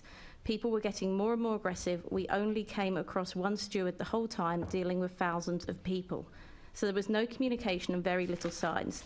People were crying and hysterical, asking for medical help, and we were told that no one could get to them. It was terrifying. And I know City Hall has recognised that this was their failure to manage fake tickets, but can you tell me what more is going to be done to put an inquiry into what happened that night, and also to make sure that plans are in place to make sure this never happens again? Can I firstly apologise to the person you referred to for her experience on what should have been a fantastic night? That there are reviews taking place. Just to reassure you, there were 3,000 private stewards funded by City Hall, more than we've ever had, plus 130 voluntary wayfinders. But you're right. On the night, there was a significant rise in the number of fake and unauthorised tickets in circulation, as well as non-ticket holders taking a chance to find a view. Large crowds arrived at ticket gates and refused entry. And you're right, frustratingly, this resulted in delays at entry points and ultimately a proportion of valid ticket holders been unable to make it to the entry gates in time for the show. It's no consolation to the person you refer to that more than 100,000 did get there and have a great experience. Those who've been in touch with City Hall have been responded to. And again, if you've got details of anybody else who's not been responded to, please let me know and I'll chase that up. Thank you, Mr. Mayor. I appreciate the apology in your answer there. My other question about the fireworks was something that I and others that watched found completely bizarre, and that was that it led with the big Mayor of London presents in drones. This follows on from a tweet you'd made earlier saying, do people want to buy tickets to my fireworks? London fireworks are an institution of London, and I think to take that ownership when clearly it's not something that you've invented, it would be weird to stop doing the London fireworks. I understand it's paid for by the GLA, but it's also paid for by the taxpayers that paid 33% more for their tickets this year. It is London's fireworks. I thought that was a bizarre start.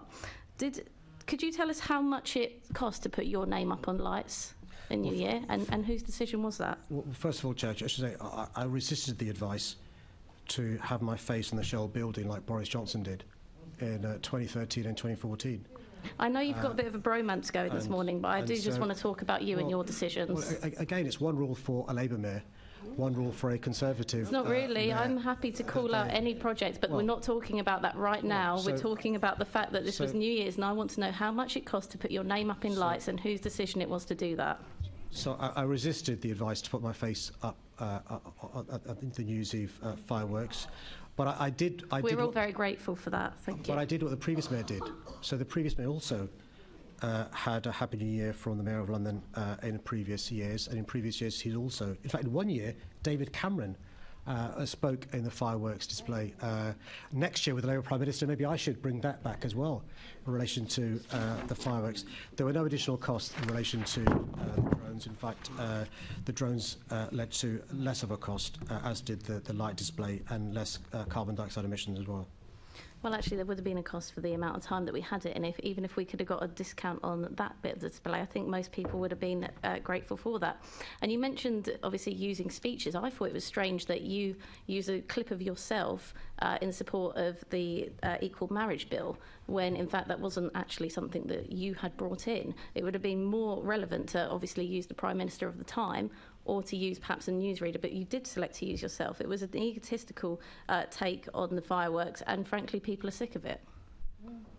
The party of Boris Johnson talking about ego. I mean, just the chutzpah. Assembly Member Prince, please. Good morning, Mr. Mayor. I will start actually by thanking your office and the efforts that your Deputy Mayor Fiona Twycross is making in Launders Lane. She is gripping this issue.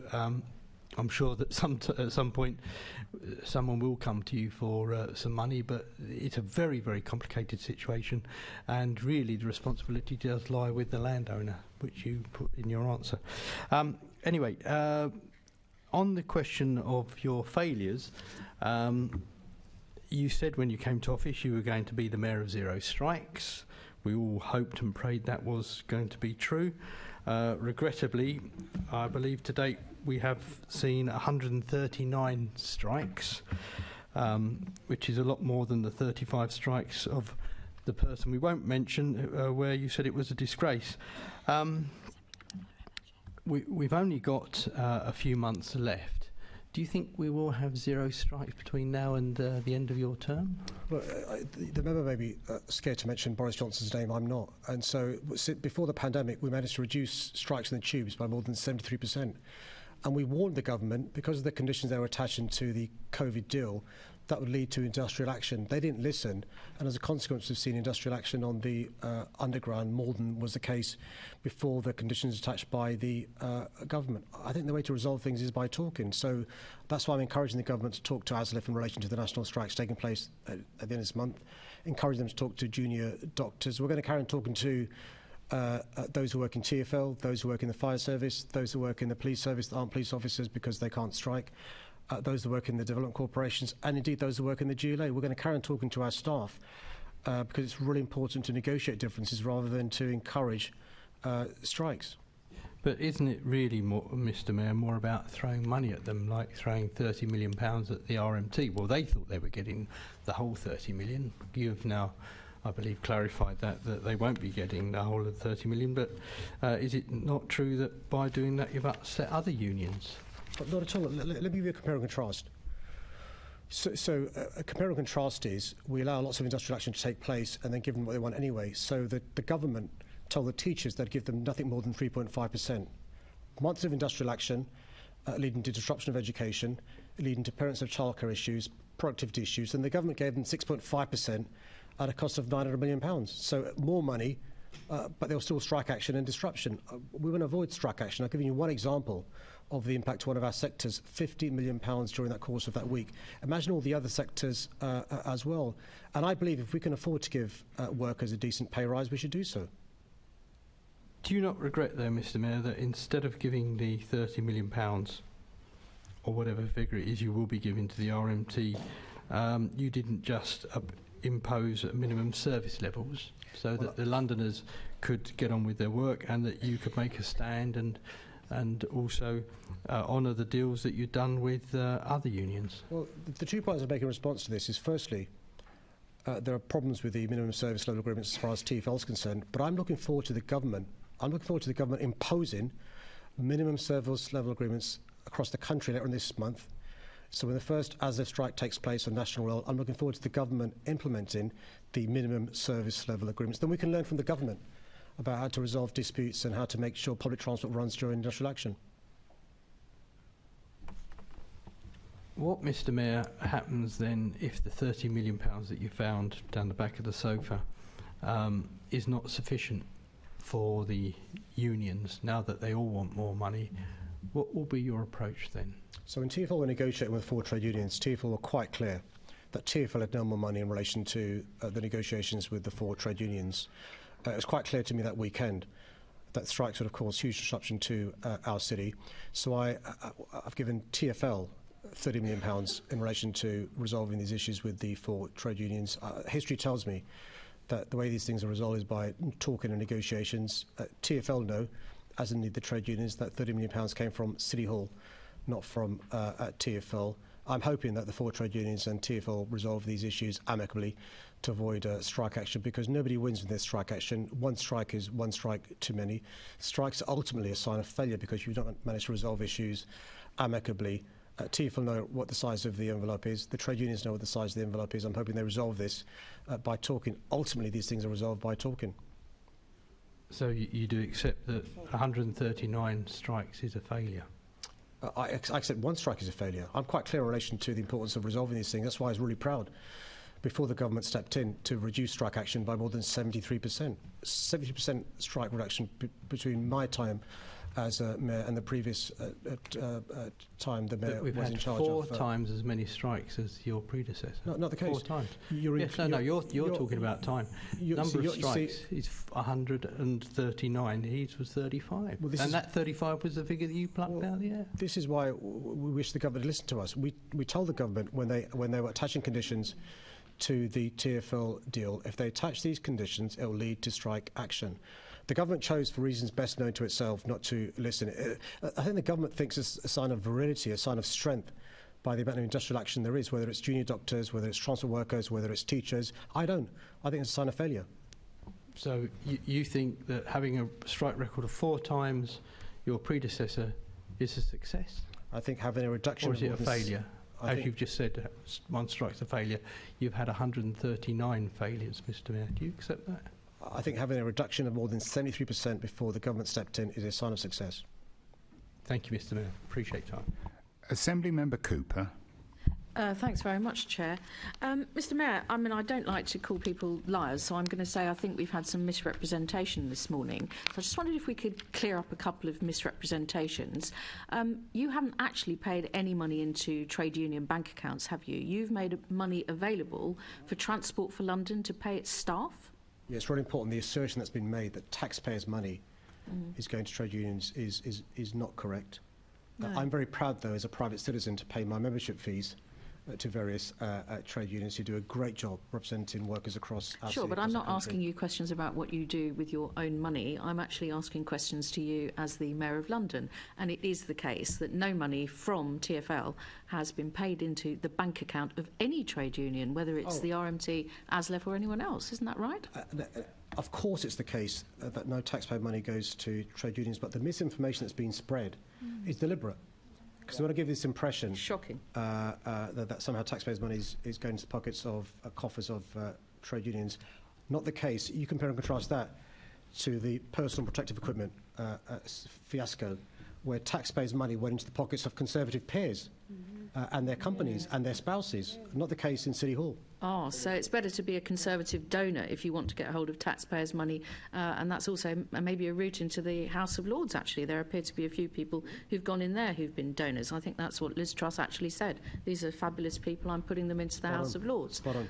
But I just wanted to also talk a little bit about the whole thing about the budget and where the money comes from. Now, we know that the Department for Transport gives money out to regional transport authorities across the whole of the country. However, London gets a lot less, and you would have thought that all Assembly members here would be supporting you in going to the Department for Transport and asking for assistance as it's given everywhere else. Why do you think it is that they're not interested in that on the other side? So we've seen no evidence in the recent past of Conservative members lobbying the government for more resources for City Hall. In the past, to give them credit, there was a cross-party case made to the government in relation to road tax, the £500 million Londoners give.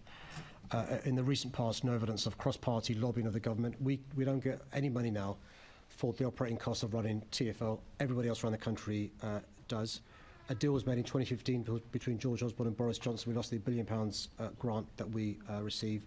But also this year we received a fraction for next year for the capital costs, whereas other parts of the country received 100%. Again, no evidence of cross-party support to lobby the government for the amount of money we're entitled to. And that's just talking about the money that comes in for Transport for London. The Home Office assesses how much money is needed by police authorities around the country. It says that we need a certain amount of money in London. The National and International Capital Cities grant, they have their own assessment. Then the government pays us £240 million less. I mean, it seems a little odd that people in this chamber are more interested in being rude about the police and saying that they're not doing a good job.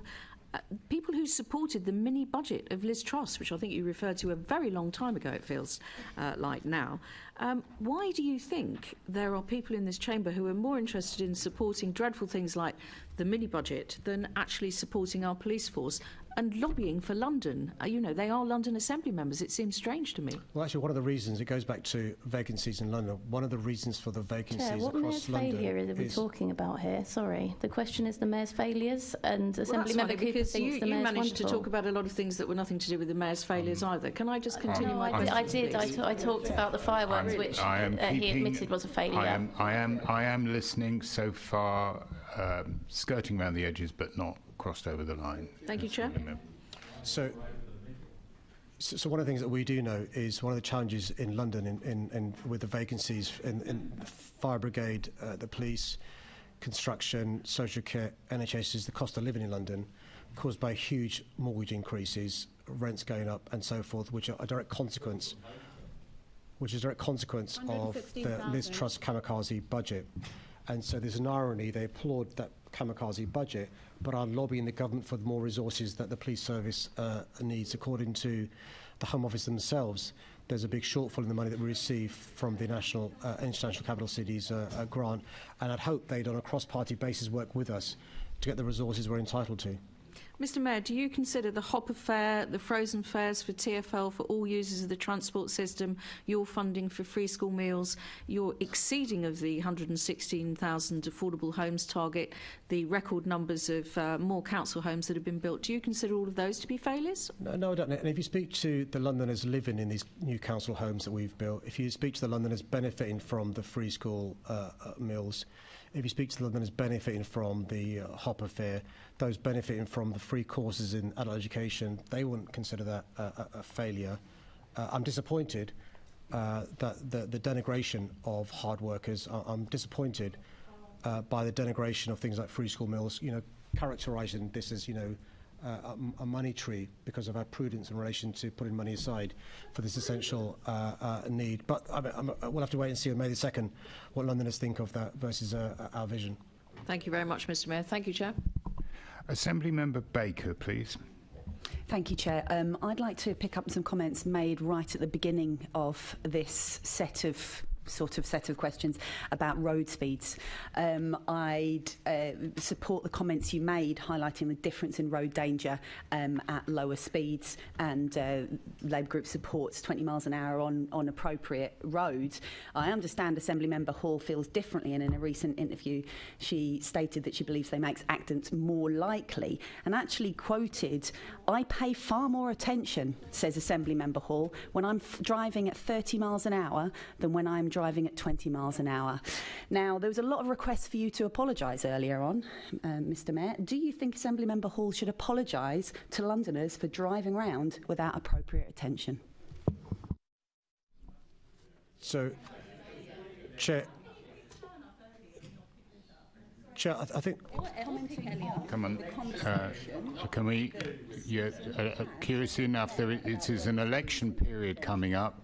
This is absolutely in order. There's no problem with the question unless you directly accuse an Assembly member, but using an Assembly member's words can be used as a question to the Mayor, but of course that Assembly member then has the right to reply. Absolutely.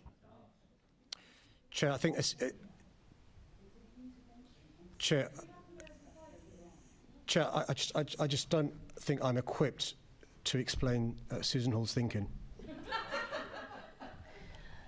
Chair. They prepared that earlier. Yeah. Chair. Have you Bernie, Assembly Member Hall, please. Well, yes, on a point of personal... I would just say thank you for watching my interviews. They're very interesting, and of course I'll be doing more and more. So I thank you very much for that. I can send you copies, Mayor, if you don't actually see them. But actually, if you want to ask me questions or ask me to apologise, after May the 2nd, I shall be sitting in that chair, and I'd be very happy to answer anything without blaming everybody else. Although I do think a few years of blaming this Mayor might be the way forward. Yeah, I'm sure that was... Chair, was that a question, Chair? No, that was not. No, that was not. It was a point of personal explanation because the Assembly member named her. Think about that when you decide to talk about the others. Now, I think it's time for a break, don't you? I will adjourn the Assembly for back at 11:33. Is that right? 11:43, Chair. Oh, 11:43. Sorry. Yeah, that would be a zero break, wouldn't it? 11:40. Well, I would say 11:44.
Start. Thank you. The next question concerns Operation Winter Nights, and it's from Assembly Member Desai. Thank you, Chair. Can I thank the member for the question? Keeping Londoners safe is my top priority, and I know that visible, targeted and proactive policing is key to this. Every winter, the Met Police Service develops a series of plans to tackle the seasonal increase in crime. This winter, this has covered prevention of violence against women and girls, prevention of public space violence, and identification and arrest of high harm and wanted offenders.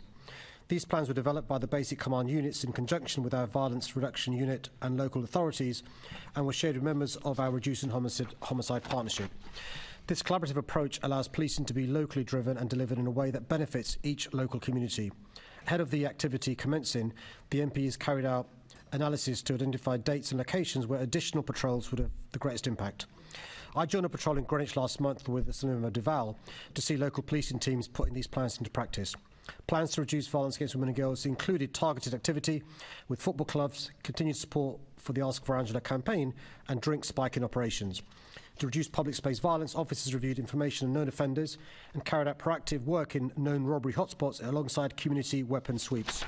In addition, the Met Police Service carried out joint patrols with teachers to ensure there was a visible presence around school sites to support young people and deter violence. Officers also work with the VRU and local partners to ensure plans were in place to support those impacted by violence. Initial results show 901 arrests have been made on offences of robbery, burglary, theft, drugs, violence and VORG. 67 weapons were recovered, including blades, knives and lethal barrel weapons. 15 offenders were arrested and are recalled to prison, and 75 offenders were arrested for Bail Act offences and been wanted on warrant. I've invested record amounts in the Met Police Service, boosting officer numbers by 1,300 and funding an additional 500 PCSOs. Thank you, Mr. Mayor, for that very detailed answer.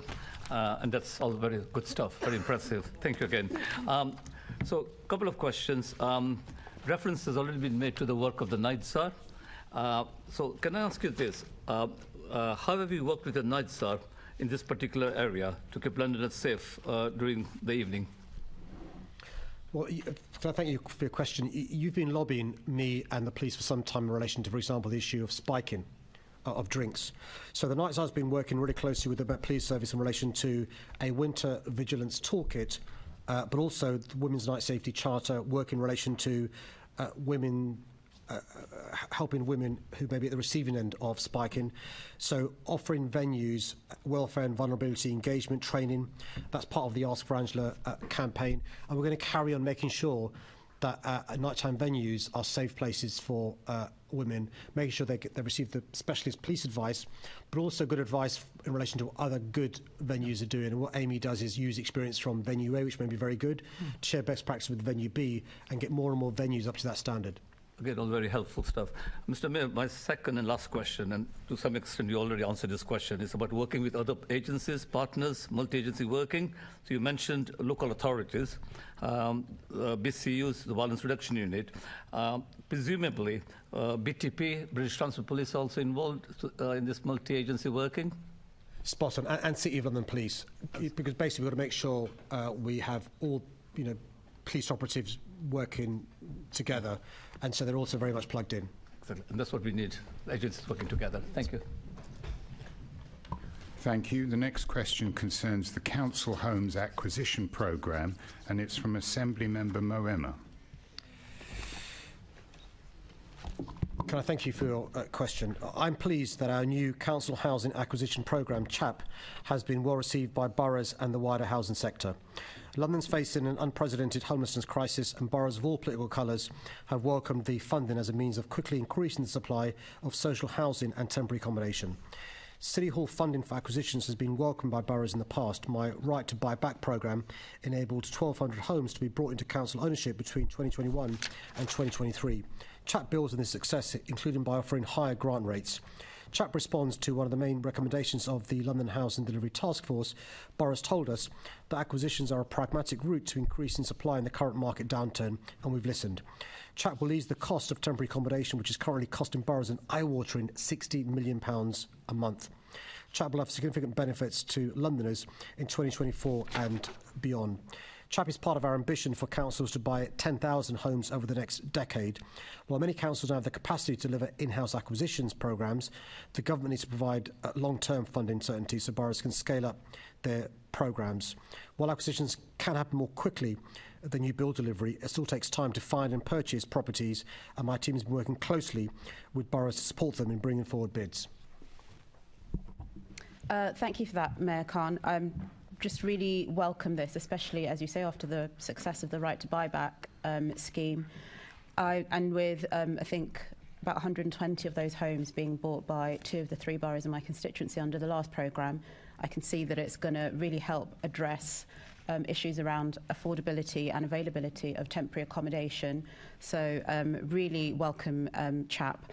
So I want to ask you what you're doing to encourage and enable local authorities to bid for the new CHAP programme. There were 18 authorities that bid previously, but obviously if all 32 could do the same, then we could really make a dent in those numbers around TA, and obviously that's £60 million a week.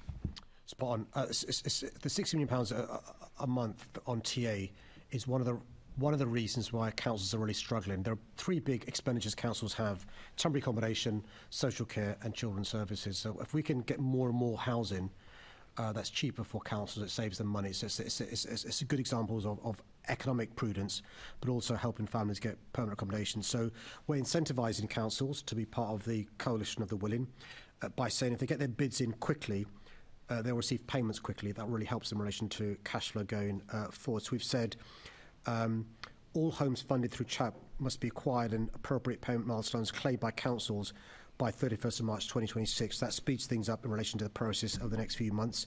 We're closely working with those councils that are doing well to use best practice for other councils that haven't been as receptive, and also encouraging them to have access to our I call it a loan fund, but the local authority housing fund, which is additional funding the government's given us as well, so we can use that as well. And the great thing about this, just to remind colleagues, is this means housing now rather than 3-4 years it takes to get a home built from permission being granted. So it means councils are supported, but also families are supported as well. Thanks. And so I agree. So obviously home building is really, really central to dealing with the housing crisis here in London. But that point about homes now is also really, really important. We've got thousands of people on the waiting list. So how many applications have been received so far as part of CHAP bidding process right now? And is there a way to encourage, to maybe share that information so that others can see where successes have happened and get themselves into the programme?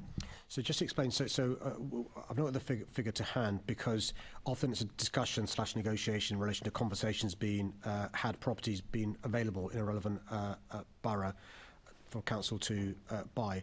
Just to give you an idea of the scale, so the government permits up to 10% of, inverted commas, second-hand acquisitions, 30% new acquisitions flipping from private to council. That's the limit. We've not reached that limit. We're nowhere near reaching that limit. So we've still got plenty of capacity for councils to bid for CHAP money. Assembly Member Fortune, please. Thank you, Chair. I just wanted to come in off the back of Sem's question. Undoubtedly, house building and supplies is a key issue right across the capital. There's a couple of things I want to understand with the CHAPS programme. So the top limit is about 200,000 per property that a council can bid for, which is presumably up to about 50% of the value.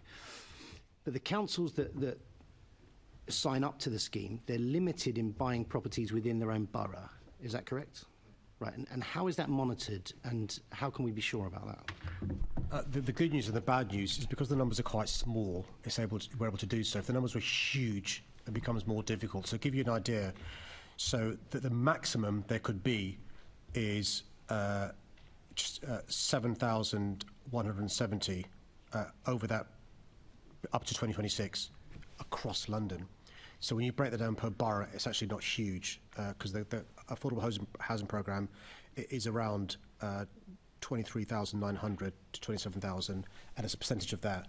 So that's why we can monitor it. I'd be less confident if the numbers were huge in relation to making sure the homes within the borough. So then you break that down between 32 if there are 32 boroughs involved. So does that apply to existing acquisition programmes? Because let's say that a council had a pipeline of acquisition, say it was a split social to private rent, that they were already engaged in, they could presumably bid for and use that funding to complete that supply chain, and some of that would be outside the borough, wouldn't it? You mean private to social, not social to... So it's the other way around, yeah. It's got to be in the borough, so I'm not sure you can flip if it's outside the borough in relation to private to social.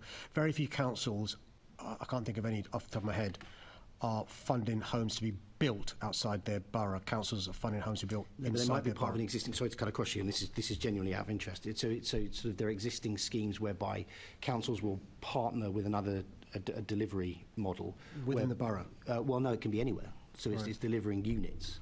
And my understanding of this, of the reading I've done, is that CHAPS money could be used to fund an existing acquisition programme which would take stuff outside the borough. Chair, I'm not interested in the point he's referring to. Let me look into this and write back to him, because that's not what we want. We don't want to, if a scheme's already happening, that's already the purpose of CHAP. The purpose of CHAP is to get homes, people rehoused in homes now. Yeah. If a home was already going to be, was already going to be built, I'm not sure what value we had. So can I take that away and come back to him in relation to the specific question he's got? That's great, and this is genuine interest. There's no point here, right? Yeah, so the other thing I'm looking at as well is the design standards. So there's a lower design standard acceptable for houses that are purchased on this programme than if it were coming through the AHP, right? No, they've got yes and no. Because they're not new build, the design guidance doesn't apply. That has applied since 2016. But they've got to be of decent home standards and other standards that there are from Deluxe. So what you can't do is substandard mould and so forth. But because these aren't new build post the new London plan and design guidance, they won't be up to the same spec, if that makes sense. I get that. So that's another concern is, again, where's this being monitored? Because if we're bringing these units into council ownership, what condition are we getting them in? And where's that standard that we're setting right at the purchase point? And then just a quick one as well. Has there been any review of, like I sort of touched on this earlier, have there been reviews of existing acquisition schemes so we can see if local authorities are actually just funding that? And then also, with the money that can be used, it can only be used for capital, right? So any work that's done in terms of surveys or reviews or spending any money trying to get these properties ready to bring them into the purchase space, the CHAPS money can't be used for that. No, correct. And he goes to his point about it's got to meet strict building safety standards, decent homes standards, so they're high quality, and that hopefully ameliorates the need for a council spending additional money to bring it up to the standard, if that makes sense. The CHAPS money can't be used for that. So who's marking the homework? Who's monitoring this?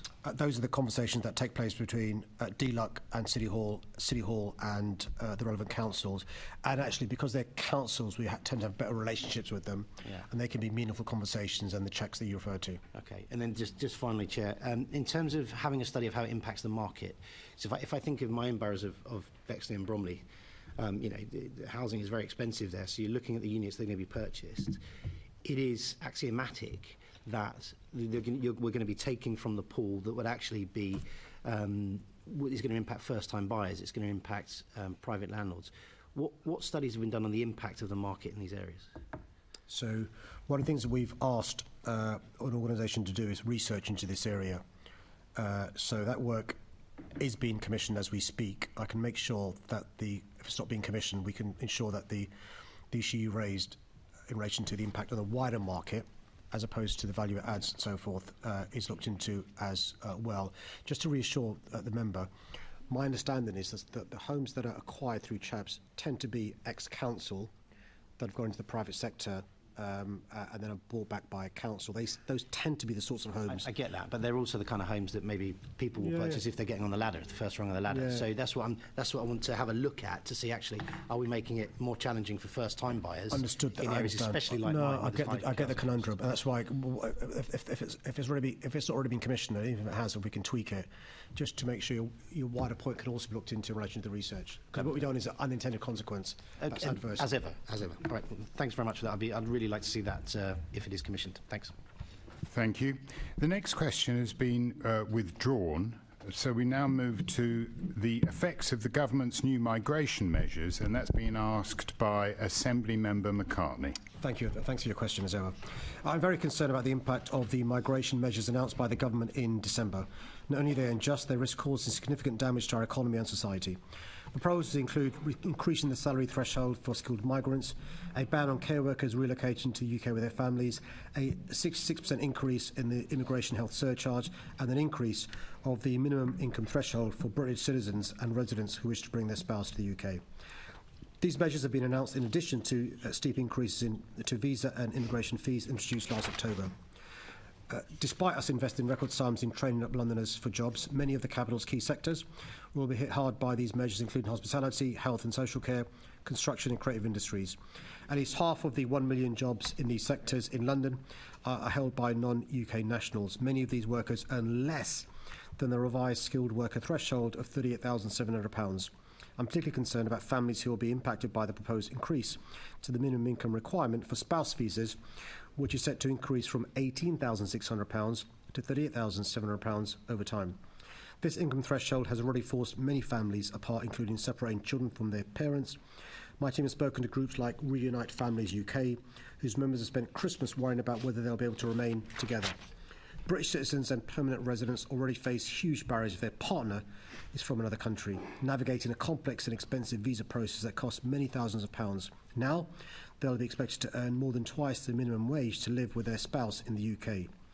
These proposed changes are not only harsh, but also counterproductive, and they're out of touch with the reality of modern Britain and London. For too long, we've seen a race to the bottom in rhetoric and policy, with politicians playing on people's fears rather than addressing them. No one sensible is calling for uncontrolled migration or open borders. I'm calling for a fairer approach to immigration, shorter and more affordable routes to residency and citizenship, and more investment in skills to ensure employers have access to the workers and talent they need for this city to thrive. Thank you, Mr Mayor. And we all want to see a robust but fair immigration system. Now, Business London commissioned PwC to look at what impact London's migrant workers have on our economy. And it shows that they boost economic growth to the tune of 83 billion PA each year on gross value added. That's 22% of our GVA. What discussions are you having with business about these proposals? You've outlined the sectors that are most worried, but how are you working with them to make a case for London's migrant workers to government? Yeah, as you'll appreciate, I spend a lot of time speaking to business leaders and businesses, as indeed does the new Deputy Mayor for Business, Howard Dorber. I mean, metaphorically speaking, they have their head in their hands. They are incredibly worried about the present and the future. I explained in answer to the previous question the vacancies that exist across our city. Of course, we've got to redouble our efforts to train up Londoners to have the skills for the jobs that are being created. But we have in London a skills shortage and a labour shortage. Much of the labour shortage simply don't earn £38,700. Neither does those in the skill sector as well. So we speak to business leaders. We are lobbying individually and together as well the government. We're also hoping that the government realises when they speak to these businesses some of the consequences of their policies. The government's now talking about growth.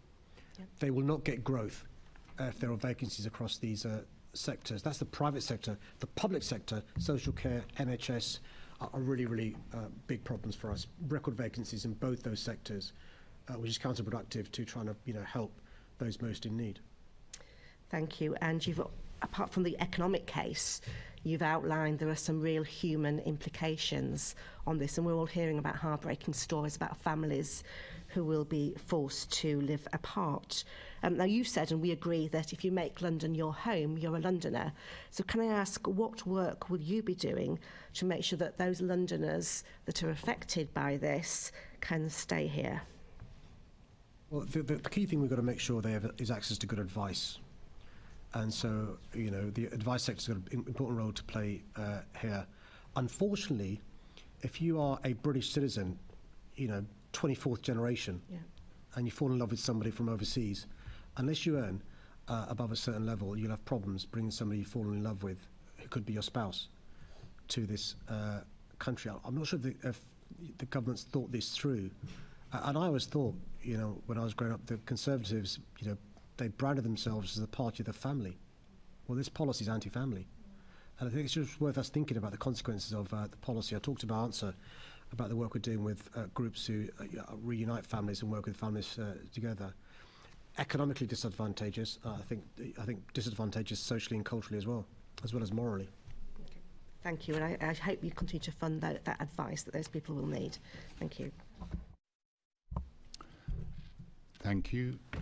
This now goes on the clock. The next question is in my name concerning the ULEZ non-compliant vehicles scrapped since 14th of September. Thank you, Chair. Thanks for this very important question. Expanding the ULEZ London-wide was a difficult decision to take, but the right one because of the impact toxic air has on people's health. As of November last year, over 41,000 vehicles had been scrapped through the schemes associated, which began on the 31st of January, with the London-wide expansion, meaning over 41,000 fewer polluting vehicles are now on our streets. TfL's first month report showed that the compliance rate of vehicles increased to over 95%. Chair, I'm conscious of time. My answer, I can send you answers. You've given me the numbers. I just wanted to know between, you were alerted to this in September, and you received a letter from, I believe, Mayor Klitschko in September at that time. Since the meeting, your officials met with myself and Assembly Member Prince. I was just wondering what communication had taken place with the department. If you knew in September that the problem was the rules on scrappage, what action had you taken with the Department of Transport to get these scrappage rules staged? Because as far as I can see, between the 12th of September and the 22nd of December, when you made a representation, little action had been taken with regard to that rule change that could have meant 41,000 vehicles being assisting the Ukraine authorities in fighting the Russian aggression. So, Chair, I've sent you a letter which sets out a timeline of all the conversations with various government departments, not just the DFT, but Foreign Office, DLUC, and another department I forget now. And so from July, there's been intensive conversations with various government departments. I wrote a further letter yesterday to Mark Harper and Michael Gove. What we need is a national scheme to address this issue. What we don't want is a scheme that's just going to address a small part of the challenge. The ULEZ expansion is not a national scheme. It's a scheme that does produce a lot of spare vehicles. Birmingham, Bristol. Yeah, it's not national, though. Portsmouth. It's up to you. Manchester, it's up to you. But Bath. That being said, I would anticipate that some action is going to be taken over the next few days to accelerate the change that require to assist our Ukrainian friends. I hope so. And that being said, the time for the Conservative group is up. The next question is in the name of Assembly Member Ahmed and concerns the cost of living crisis. Thank you, Chair. Thanks for your question. It's been encouraging to see inflation fall in recent months with projections for further falls. But this just means that prices are rising less rapidly. It doesn't undo the huge increase we've seen in the past few years. The Office for Budget Responsibility forecasts that real disposable income will continue to contract both this year and next as price rises continue to outpace wage increases. So I'm doing everything I can to support Londoners through the cost of living crisis. I was proud this month to announce the extension of free school meals for all state primary school children to 24-25, saving parents up to £1,000 per child over 2 years, something I know you've taken a big interest in over a number of years. We delivered over 1 million free school holiday meals over Christmas, with more than 10 million meals provided since April last year. I set up the Cost of Living Hub in 2022 as a first port of call for Londoners struggling with the cost of living. Our advice programmes have already put more than £10 million directly in the pockets of low-income Londoners by helping them to access the support they're entitled to. I've recently boosted funding for the Energy Bill Helpline and website Energy Device London so it can continue to operate through this winter. And I said at the time, last year's autumn statement represented a missed opportunity to provide vital support to low-income households across the country as this crisis continues. I've been clear with the Chancellor about what is needed to support those Londoners on the lowest income to cope with high living costs. A minimum floor of domestic energy use before charges begin, an essentials guarantee to ensure universal credit covers essential spending, and the end to the harmful two-child limit and benefit cap. Thank you, Mr. Mayor. Mr. Mayor, as you are aware, the universal credit figures came out this week from government, and I'm sure that you are as shocked as I am to see that in London we now have over 1 million claimants. what's more shocking is that 40%, that's 400,000 people, are now claiming in London because they can't make ends meet because of the jobs they do. These are people who are in work, and clearly for them, work isn't paying in the way that it should be. Could you tell us what you think needs to happen in London to bring those figures down? Well, it's just worth reminding ourselves the consequence of what you're saying, which is this is in-work poverty. This is people, in inverted commas, doing the right thing, working but not having the means to make cover bills, to pay for food and so forth, many doing 2 or 3 jobs. So a number of things we're trying to do from City Hall with the powers we have. We've managed to increase by 6-fold the numbers of employers paying the London living wage. More than £13.50 an hour makes a big difference. We're going to encourage more London, employers to pay the living wage. We've got more Londoners who are signatories to the Good Work Standard, really important. We've also, from City Hall, supported advice centres and others to give people advice of benefits they're entitled to, they're not receiving. And I've announced in the budget I published yesterday additional sums of money, £4.2 million to support the advice sector as well. But actually, we're just putting a plaster over a really serious wound. What we need is government support to address this issue. Free school meals is another example. It's just a sticking plaster. And so we're going to lobby the government to do much more. Some people would call that, blaming the government. I call that championing London, holding the government to account. The alternative is being a cheerleader for a failed government. I refuse to do so. Mr. Mayor, thank you. And before I go on, I'd just like to pass on a comment from a member, from a resident in Lambeth, who wanted me to thank you for the universal free school meals policy. She has 3 children, and what that has meant to her since September, and what it will now mean to her is, she was almost in tears when she was talking to me. So if I can thank you on behalf of her and on behalf of London's children. I'll be kind of showing on that point. It's really important to understand. That's a choice we've made. The choice is, building a Vanity Garden Bridge or universal free school meals. The choice is, cable cars, water cannons, or free school meals. So I'm incredibly proud we've managed to extend the provision of universal free school meals for another year. And, it's really important that the parent you talk about, has whatever help they can, particularly during this cost of living crisis they've got no responsibility of in creating, but they need support to get through. Thank you, Mr. Mayor. Finally, we've just come out of the festive period, a much warmer festive period than it is at the moment. Could you just tell us how London's economy performed during that time? Well, it's all relative, of course, because we know the challenges our economy faces. But, London is back in relation to our economy bouncing back, hospitality in particular, big challenges they face still. The cost of doing business, energy costs, the lag with the COVID. But they're doing incredibly well in that context compared to other cities across the globe. This quarter is called the Golden Quarter. It's really important. And that's why, let me be clear, the week before the week-long strikes, I was being criticised for the strikes for a week taking place. By stepping in and avoiding catastrophe for those sectors, I'm criticised for stepping in and stopping the strikes. But it's really important for us to do so. Why? Because that week-long industrial action would have caused real challenges to those businesses during this golden quarter. Another reason why I'm really proud that we stepped in, and maybe denigrated by others for supporting TfL, supporting the economies in London. I'm incredibly proud to support them. Thank you, Mr. Mayor. Thank you, Chair. Thank you. The next question concerns Dial-A-Ride and is in the name of Assembly Member Pigeon. Thank you for your question. I'm proud that TfL offers a free door-to-door service along with community transport partners for older and disabled Londoners.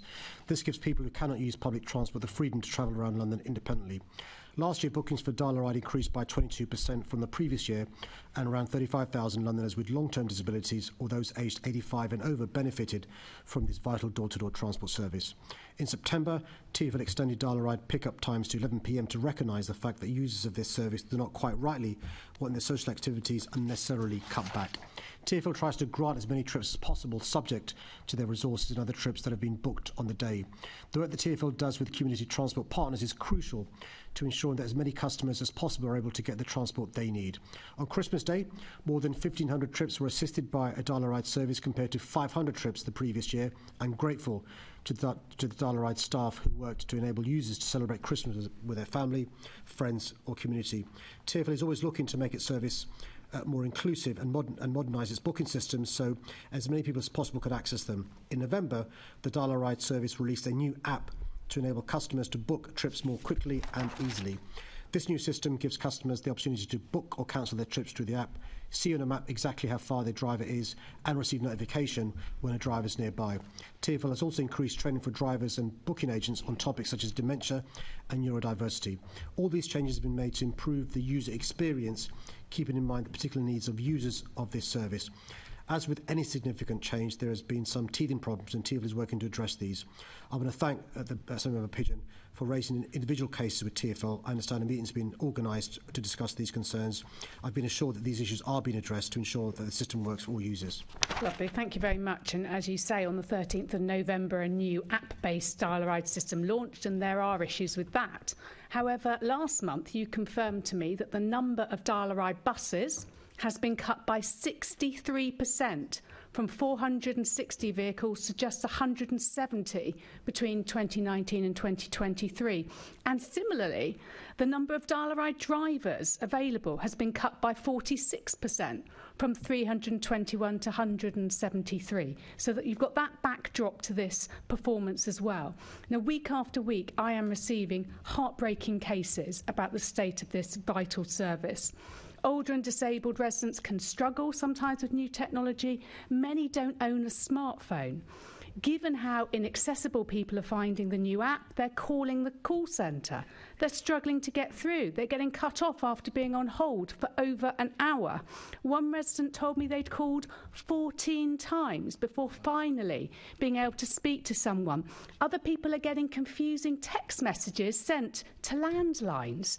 Mr. Mayor, what are you doing to ensure this vital door-to-door service is delivering the quality service that Londoners deserve? Well, I'd apologise to those individuals who've had that experience that you referred to. I'll ask my team to look into those examples as well. Like I explained, actually, in my first answer, the Dial a Ride has improved its service. It has increased the number of passengers it helps, and TfL carries to invest in Dial a Ride. A small percentage of the Dial a Ride service is provided by our community transport partners. They do a good job. I'll check to make sure that everything's been done that can be done. You're right, though, for many of our users, the app isn't the way forward. No. And that's why we made sure the phone line still exists. I understand, actually, one of the examples, one of the problems that may have been caused is by an obvious error, which is having a phone number available that is not answered. That was the case for some of those calls. I've kicked the tires on this to make sure that the teething problems have been sorted in relation to the app. I'm deliberately keen to make sure that the meeting you have with TfL addresses any other issues brought to your attention. I understand that a number of groups, for good reasons, go to you directly because of the relationship they've got with you. And so that conduit is really important. We're trying to have open relationships directly with them as well, because you're a trusted ally. They go to you for reasons we fully accept. And that's why I'm grateful for your championing of this service.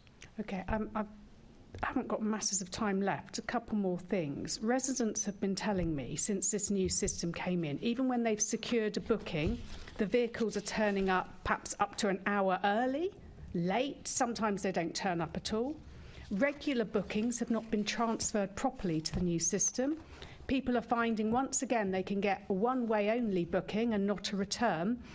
Bookings are being cancelled at short notice and without real justification. So many elderly and disabled residents have been stuck at home, missing out on social activities, particularly painful over the Christmas period, though I absolutely acknowledge what happened on Christmas Day. So this is really an issue of equality. But also, I have heard from residents that drivers have been told not to leave their vehicles. So in one case, this meant a resident with sight loss had to try to make her own way from her home to the Dial a Ride bus. It's supposed to be a door-to-door service. So what I want to know is when Londoners can receive a truly door-to-door service, and that you personally, I've got the meeting coming up and I'm happy to feed him, you personally will make sure that Dial a Ride becomes this gold standard service that users deserve. The Dial a Ride is a gold standard service. Over 35,000 Londoners have used the service. A small minority have received a poor service, and you're referring to the small minority who received a poor service. It's really important we address those small minorities receiving a poor service, because for them, it's 100% a poor service. Yes. I've got 3 pages of responses to the various concerns you've raised. I don't read them out because it sounds like a rebuttal. I regret to say this because this is a very important subject. The Liberal Democrat group is out of time. However, Assembly Member Clark would now like to intervene. I just want to come in here. As you know, many disabled people who use Direct also use private hire vehicles, and I've been contacted by many of my constituents who are private hire vehicle drivers, and they're very concerned about the zero test and their ability to stay on the road and earning an income. I'm wondering if you could update us on your actions regarding the zero test. Thank you very much, Chair. Can I just finish? Would you mind indulging your time if I could answer Caroline's question, because I know it's a different question. But Okay, indulge away. So I've got some responses to the various individual concerns you've raised, but if I give them, it sounds like a rebuttal and defensiveness. I don't want to do that, because for those smaller numbers, it's a big concern. So I'll make sure, Chair, that I personally get a readout of the meeting that the member has with TfL, and I'll personally make sure that the points that have been made have been action. I've also, just to reassure her, looked into the report done last year from Age UK, and Transport for All, and make sure those recommendations have been actioned as well. And I know time ran out, but it is an important issue for the reasons you've said, and I'll make sure we look into the issue as well. Can I just appreciate that, thank you. Just ask you, I'm not going to create an argument with you, but if you can, because this is about dial-a-ride, I understand the issue that you've made, but if you could frame your answer within the context of how that affects people who might use the dial-a-ride service. No, Chair, the reason why the question was apt is because many of the people that Caroline has mentioned who would use dial-a-ride also use private hire vehicles, and that's the synergy, I suspect, that led to the question. So the concern that was raised with me over a number of months has been a number of excellent PHV drivers, because of the requirement to have the CERU, the safety, quality and regulatory understanding, and also the English requirement, ELR. That requirement meant many people who satisfied those requirements had been driving for many years were concerned they won't be able to do so, which impacts the ability of people across London to access the minicab. And often, you'll know, Chair, many Londoners will have one PhD driver they go to all the time, the same person, and they were being lobbied by the driver saying, I'm in danger of losing my ability to take you around. What I'm able to confirm is that yesterday TfL announced they'd be reviewing this situation in relation to the unintended consequence of the CERU and the English language requirement. And what that means is reassurance for Londoners. They'll still be able to get their favourite minicab driver. But also that means, in the meantime, no PHV driver will lose his or her ability to be a PHV driver, and that's really important. Thank you for that. Thank you. Thank you. The next question concerns bus users and pedestrian crossings, and it's in the name of Assembly Member Berry. Thanks for your question. In my transport strategy, I set a target of 80% of journeys in our city to be made on foot, bicycle or using public transport in 2041. To achieve this, a whole journey approach must be taken where sustainable transport modes are integrated. Approximately 50% of walking trips are made as part of longer journeys involving public transport, and an average bus trip involves approximately 7 minutes of walking. All pedestrians, including bus users, should feel safe on our streets. During the pandemic, TfL reviewed the signal timings at existing pedestrian crossings and made changes that have reduced wait time for pedestrians every day. TfL reviews hundreds of signalised junctions every year and delivers improvements, including more green time and shorter waiting times for pedestrians. Since 2016, TfL has introduced 75 new signalised pedestrian crossings on its road network. Green Person Authority traffic signals have also been installed at 21 sites on the TfL road network, giving pedestrians priority over traffic. TfL worked with boroughs to fund 104 pedestrian crossings in 2022-2023 through local investment plan funding. LIP guidance, which guides borough investment of funding from TfL, sets out that pedestrian crossings are important interventions alongside bus stop accessibility enhancements and improvements to walking routes to bus stops. TfL's bus action plan also looks to make changing transport modes easier by providing safe walking routes between stops. When planning new pedestrian crossings, TfL assess where they have the biggest effects on road danger reduction. This includes high street locations and areas near schools and transport hubs to help people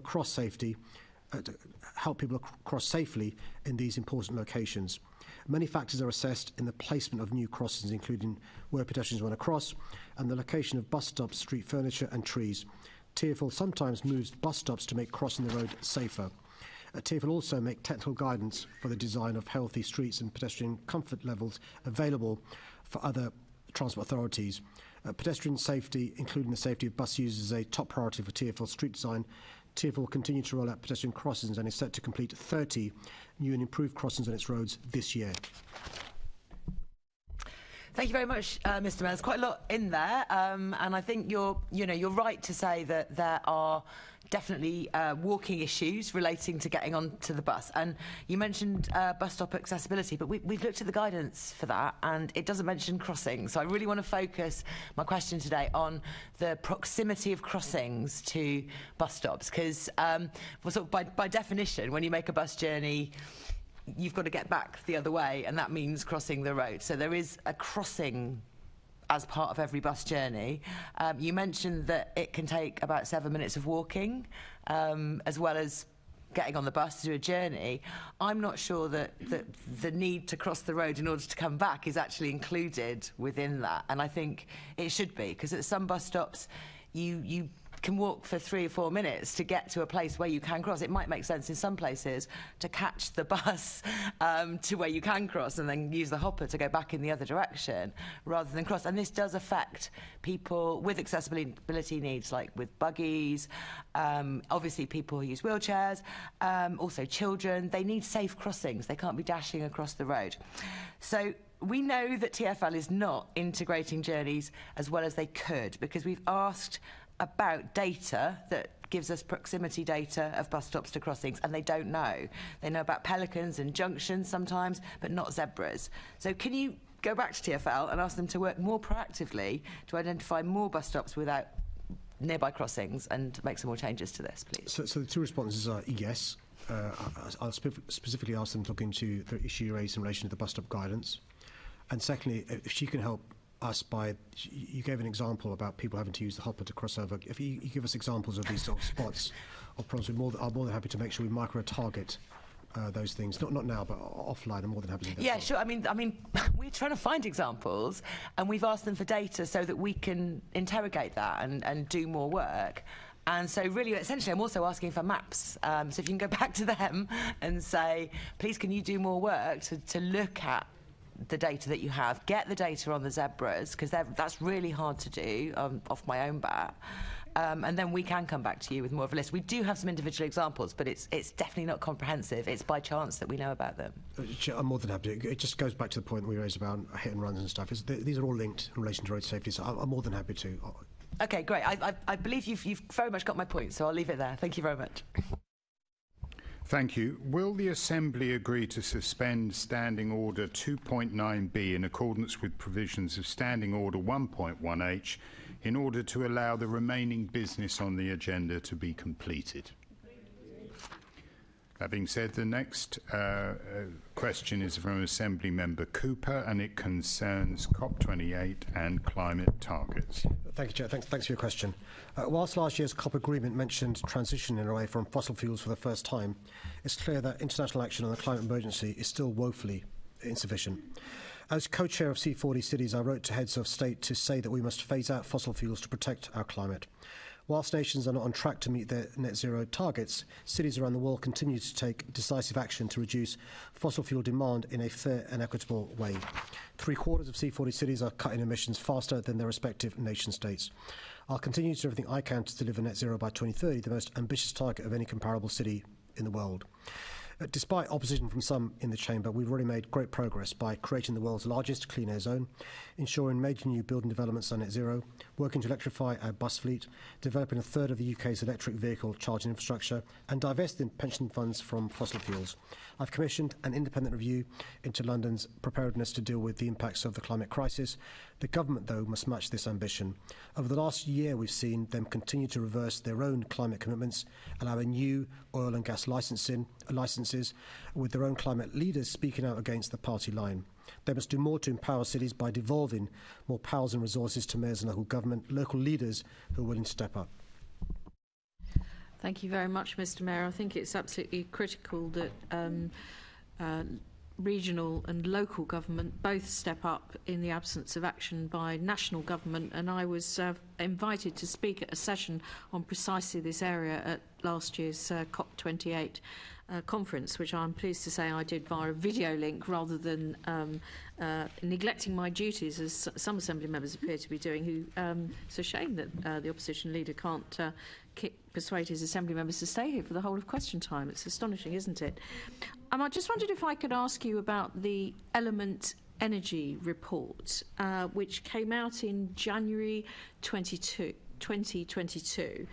And it had a number of choices in it, and you accepted the accelerated green pathway to reach net zero by 2030 in London. Now, we know that this is going to be extremely difficult without that national help, but I just wonder, as we're starting 2024 and looking forward to a successful May and a new mayoralty, is this going to be the year for a review of the priorities set out in the accelerated green pathway as we look forward for the next 6 years? We always keep these things under review. I think the real opportunity will come with the change of government later on this year, because for us to meet the objectives set out in the option we've chosen for the Element Energy report, we need support from national government. So we've got the right ambition and leadership in London. What we lack is the powers and funding. It's just worth reminding ourselves that for the last 6 years in a row, London has been A-rated listed for carbon disclosure for the work we're doing around our climate strategy. So we know as a global city, we're doing remarkable amounts in this area. We need support from the government. It's really important, for example, electrify our buses, retrofit our buildings, train up Londoners for the skills in the green economy and so forth, the Green New Deal. We're doing green finance. And so the change of the government is a real opportunity for us to turbocharge in a eco-friendly way our race to net zero. A change of national government could really help London, but I think a change of government in London wouldn't be helpful. Would you agree with that? Well, look, some of the stuff that I've been told that those running to be mayor are suggesting beggars belief. They're saying from the 1960s rather than the 2020s. And it's really important for us to understand we now know the problems. They affect the global north and the global south. We've seen in our city, heat waves leading to wildfires we've not seen before. The point with the fire brigade is the busiest it's been since the Blitz in the Second World War. We've seen situations where flash floodings lead to stations being closed down, homes being flooded, business being closed down. The hottest July since records began last year, the hottest September since records began last year. So we've got to be cognizant of the impact on our city. And I think, putting your head in the sand and spreading misinformation is not the way to be a leader. So it's really crucial that we have a Mayor of London that is able to look forward to the future and to take on board the areas of mitigation and adaptation that are going to be required to meet that future as we move into it, rather than somebody that just rants on about the past and continuously doesn't seem to understand the requirements of the climate emergency. Well, we've got to recognise as a city that we need to adapt. We've got to be more resilient. And so the interim report published this week, it provides a roadmap into some of the steps we've got to be taking. There's a real possibility in the near future, on successive days, temperatures north of 40 degrees Celsius. Just think about that, 40 degrees Celsius on successive days. That means, for a period of time, we can't use the underground. It's just too hot. It's dangerous. You can't leave your home if you're elderly or very young. And so we've got to adapt and be resilient to some of these changes that are coming our way. They're coming our way in the very, very near future. So we can't pretend they're not happening, or even worse, spread misinformation about the reality of the choices we're facing. And so, carry on making the tough decisions for the benefit of our city. Tough decisions, but they are ones that need to be made. Thank you very much, Mr. Mayor. Thank you, Chair. Thank you. The next question is from Assembly Member Polanski, and it concerns climate engagement. Thanks for your question. I've always said that tackling climate change is a matter of social justice because the impacts of climate change are not felt equally across society. That's why it's so important to ensure we have a just transition to a net zero climate resilient economy. Those that did the least to cause climate change are the ones most vulnerable to it, both globally and within our own city. So I'm prioritising the most vulnerable groups to ensure they benefit from the green transition. For example, my £7.7 million Future Neighbourhoods 2030 initiative empowers communities to lead projects to shape a greener, healthier and more resilient London. This work targets some of London's most disadvantaged and climate vulnerable areas and where residents were most impacted by the pandemic. The programme was developed through extensive community engagement with hundreds of local stakeholders, including resident groups, local businesses and third sector organisations, to identify local priorities and develop strategies to deliver them.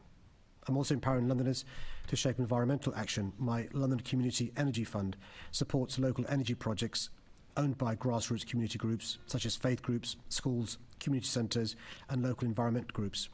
This has enabled Londoners to take ownership in shaping how energy is provided locally, while taking action to achieve net zero and helping cut household energy bills. The fund has offered over £2 million in grants since 2017. My Rewild London and Grow Back Greener funds enable organisations, including civil society and community groups, to apply to deliver projects that enhance nature and improve resilience to climate change. Applicants must demonstrate how they'll engage schools or the public, especially underrepresented communities, for example with open days, volunteering opportunities, guided walks and education sessions. More widely, Londoners can have their say on climate issues through Talk London, City Hall's online community. Over the last 12 months, we've consulted Londoners on how we should deliver green, energy-efficient buildings, rewilding measures and climate adaptation measures as part of our climate resilience review, which received hundreds of comments and have been analysed for inclusion in the final report. And I consulted extensively with Londoners in 2022 and 2023 to ensure meaningful community engagement informs the next iteration of the London Plan, including its climate policies through a programme of engagement events with representative groups of Londoners and topic-specific open roundtable events. Thank you very much. And it's good to see you're clearly thinking about this. You're using phrases like meaningful community engagement. I just want to explore what exactly that looks like. Because all of this work is commendable. I think some of it is top-down and some of it leans more towards community engagement. My recent report around gender resilience and climate adaptation talked about the need to involve Londoners from the very beginning to shape policies.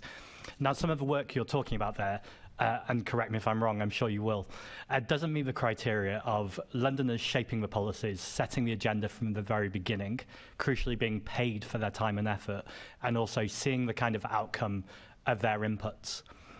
So with all that being said, this isn't a million miles off what you're doing with the Violence Reduction Unit, where you're involving lots of young people with the work there, and those criteria are being met. Do you have plans to extend this type of engagement with your climate policy? Firstly, thank you for your comments around the young people are helping us, and we've noticed a difference, by the way. So I can see that I understand why you're making the point that you're making, and so I'm sympathetic to that. At the moment, there aren't any plans, but you know, I always keep an open mind in these sorts of issues and stuff. I've seen the benefits of the youth peers, the young peers, in relation to the work they're doing, and as you're right, they're paid a London minimum wage. At the moment, there are no plans to do so, but like I said to you, I'm more than happy to receive representations. That's really good to hear. If I can cast your mind 3 years back to my first Mayor's Question Time with you, I asked you about the very specific idea of a citizens' assembly. And at the idea, you said to me that I should watch that I didn't make myself redundant. Now, those comments at that time felt really top-down, and I think it missed that point about grassroots engagement. Would you reconsider and look at something like a citizens' assembly? It doesn't necessarily have to be that exact model, but something that does involve people coming in and climate policy happening with them rather than to them? Well, we already have lots of ways by which citizens engage with City Hall. We're turning more and more Londoners from consumers into citizens. We're also looking at the various boroughs that have citizens' assemblies and also other forum.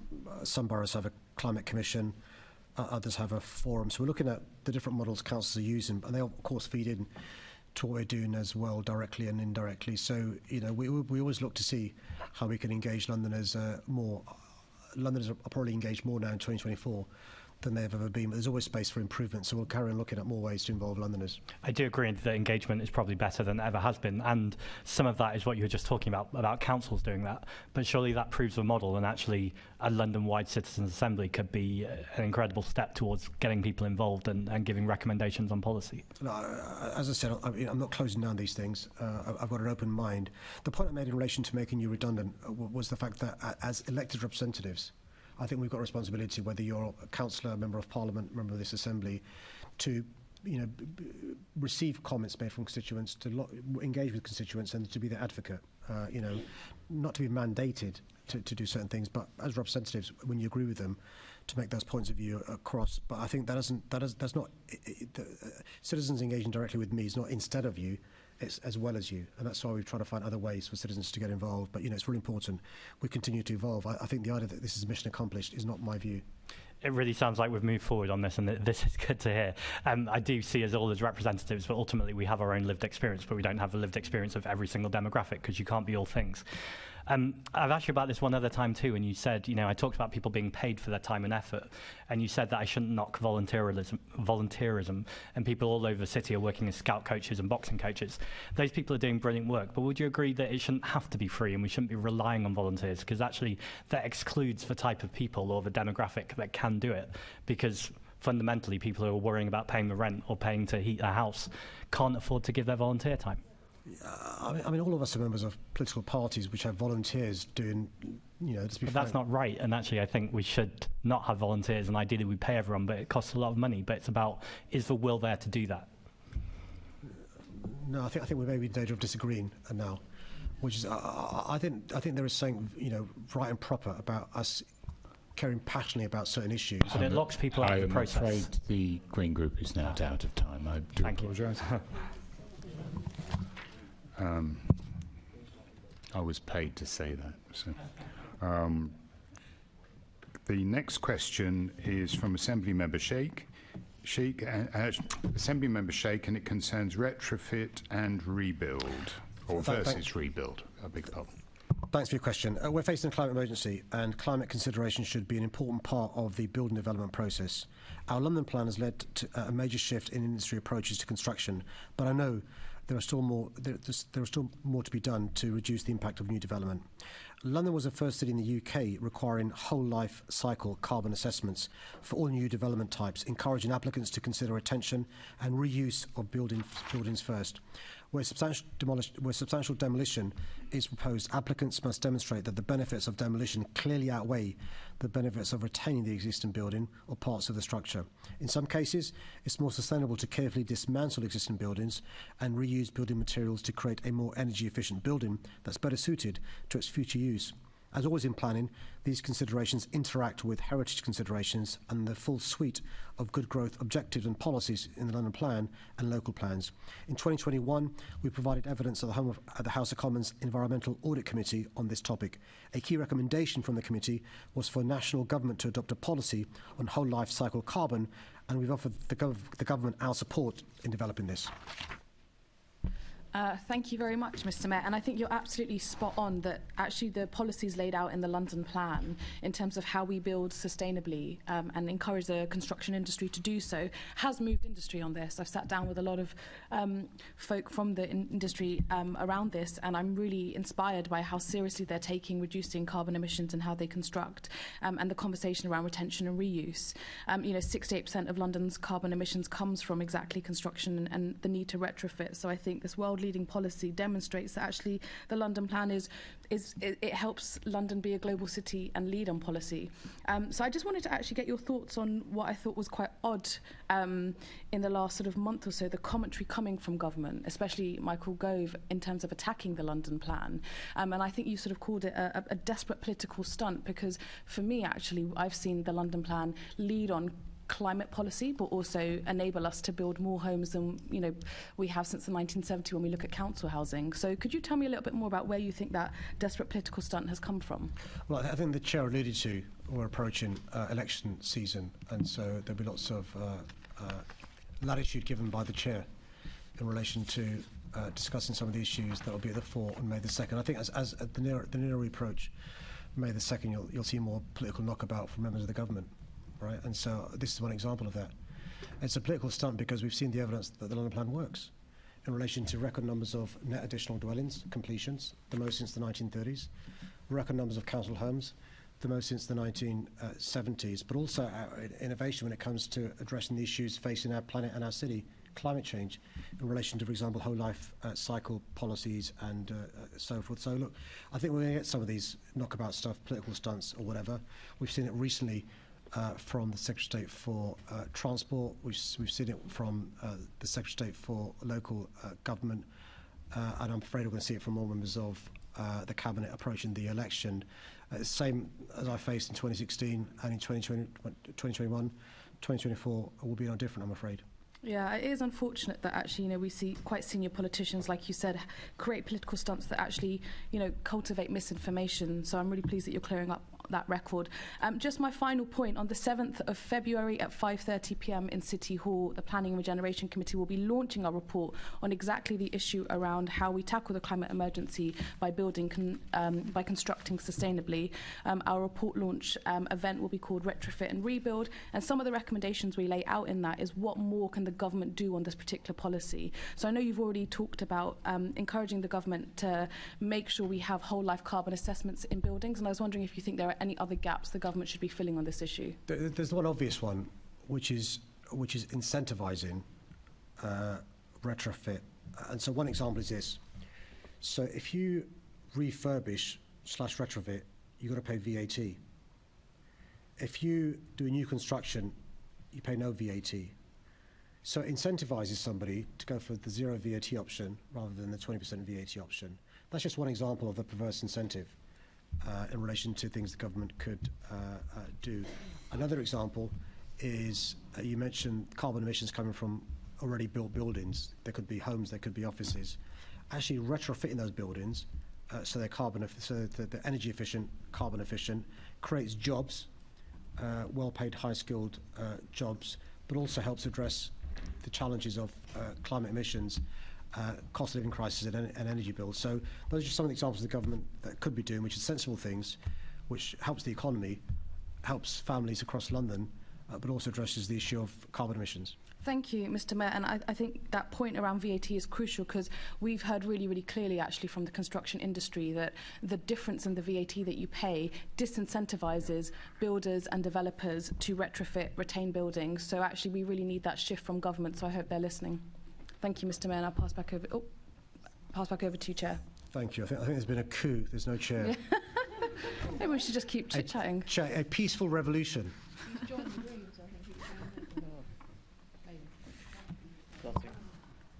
Back over to you, Chair, when you're ready. I just thought it could be a little respite from me. The next question is in the name of Assembly Member Clark, and it concerns the London Fire Brigade pay increase. Thanks, Chair. I commend the work of the firefighters, control officers and support staff who work tirelessly to serve and protect us all. That's why I'm so grateful for the question that the members asked. They deserve pay that reflects their important contribution to Londoners' safety and which supports them through the cost of living crisis. I consistently fund the London Fire Brigade beyond the government requirement to ensure the brigade has the resources it needs to keep Londoners safe. As a result, the London Fire Brigade maintains one of the best average response times in the world. The London Fire Brigade's budget reflects the resources needed to tackle an ever-growing list of emerging risks facing London. This includes climate-based wildfires, severe flooding, and lithium battery fires from e-scooters and e-bikes. Alongside this, funding has been allocated to enable the LFB to continue to make vital organisational change following the Grenfell Tower fire and the Brigade's own independent culture review.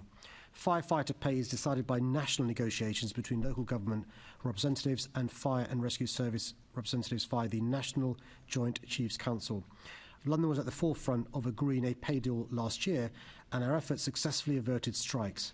The London Fire Brigade has set aside £3.2 million for staff pay awards this year, which is a 3% increase. I'm clear that firefighters with additional skills should be rewarded for this, and the London Fire Brigade has also set aside £2.5 million for skills payments. Thank you for that, Mr. Mayor. You mentioned you do fund the London Fire Brigade over and above the recommended level. Just how much do you fund the London Fire Brigade additionally? I haven't got that figure to hand. The last time I checked the figure was more than £20 million above what the government recommends, but it may have gone up because of the draft budget published yesterday. Yeah. Excellent, thank you. When talking about pay, I think when I think about the Fire Brigades Union, firefighting is obviously one of the most unionised professions. The FBU have been critical with culture change. They've been a vital partner in delivering that change along with the LFB. I'm just wondering, how can that partnership be used as an example for other services and perhaps other professions that some other people seek to criticise? Well, I encourage workers to organise, and the best way to negotiate is as a collective, hence the formation of trade unions. It makes it much easier for us to talk to one trade union or two or three than to talk to 5,000 firefighters. or to talk to 28,000 people we employ directly, or 35,000 bus drivers employed indirectly. Trade unions make that job much easier. And so what we've sought to do since 2016 is to learn the lessons of the previous 8 years. We had fire stations closing down, fire appliances being lost, firefighter posts being lost, and massive industrial action in the London Fire Brigade by working with the fire service, and not just the FBU, there are other trade unions as well that represent those who work in the London Fire Brigade. And so I'm quite proud in relation to putting aside additional money for the LFB to resolve things amicably. The same goes for TfL, the same goes for the development corporations, the same goes for the GLA, because I see every day how hard they work, literally risking their personal safety to keep our city as safe as they possibly can. So we have supported the London Fire Brigade more than the Home Office advises us to do so. We have given the London Fire Brigade additional money to resolve differences with those trade unions, and I fully recognise the massive contribution those trade unions make to organising workers, and that meant less industrial action and less strikes. And we do have a bit of time, which is really nice. So I just wondered, we spoke about wildfires earlier today, and a lot of fighting wildfires in London is firefighters are needing to reskill so that they can fight fires that actually they weren't trained to fight. When they were trained as firefighters, they were trained to keep Londoners safe in the built environment. But increasingly, that's turning to outdoor fires that look similar to other places in the globe. And I'm wondering how you're supporting that work. So when I was growing up, the image I had of a firefighter was carrying people out of buildings down a ladder, right? That is not the modern role of a firefighter in a city like London. A lot of preventative stuff, but also evolving to the new challenges our city faces. Who would have thought, when I was growing up, firefighters dealing with floods in London? Or a city as densely built as London having wildfires across our city? That provides new challenges and new opportunities as well. New challenges. So 2 summers ago, when we had those wildfires in London, many of us were wearing hardly any clothes because it was so hot, right? These firefighters were wearing heavy kit in 35, 40 degrees, fighting fires. The heat of the temperatures plus the heat of the fires. So we've invested in new, lightweight, safe kit to make sure they are safe. I'll give you another example. We learned during those fires the importance of rehydrating our firefighters. God forbid they suffer from consequences of dehydration. So we've learned from speaking to colleagues in Australia and USA where they have wildfires quite regularly, but also speaking to colleagues around the country who suffer regular wildfires as well. There's an irony, which is one of the most densely built places in the country, London, has the largest number of wildfires for a variety of reasons. So we've got to evolve and adapt in relation to a whole host of issues. And you mentioned wildfires. That's just one of the issues. We've got to recognise, actually, there's an opportunity, because by skilling up firefighters, they become more professionalised, greater pride in the job, and I think they deserve greater remuneration. Another example is fighting terrorism. The marauding terrorist confronts not just police officers, but firefighters as well. We saw their fantastic response at the Westminster Bridge attack as well. So, we're trying to give them more skills and more remuneration as a consequence.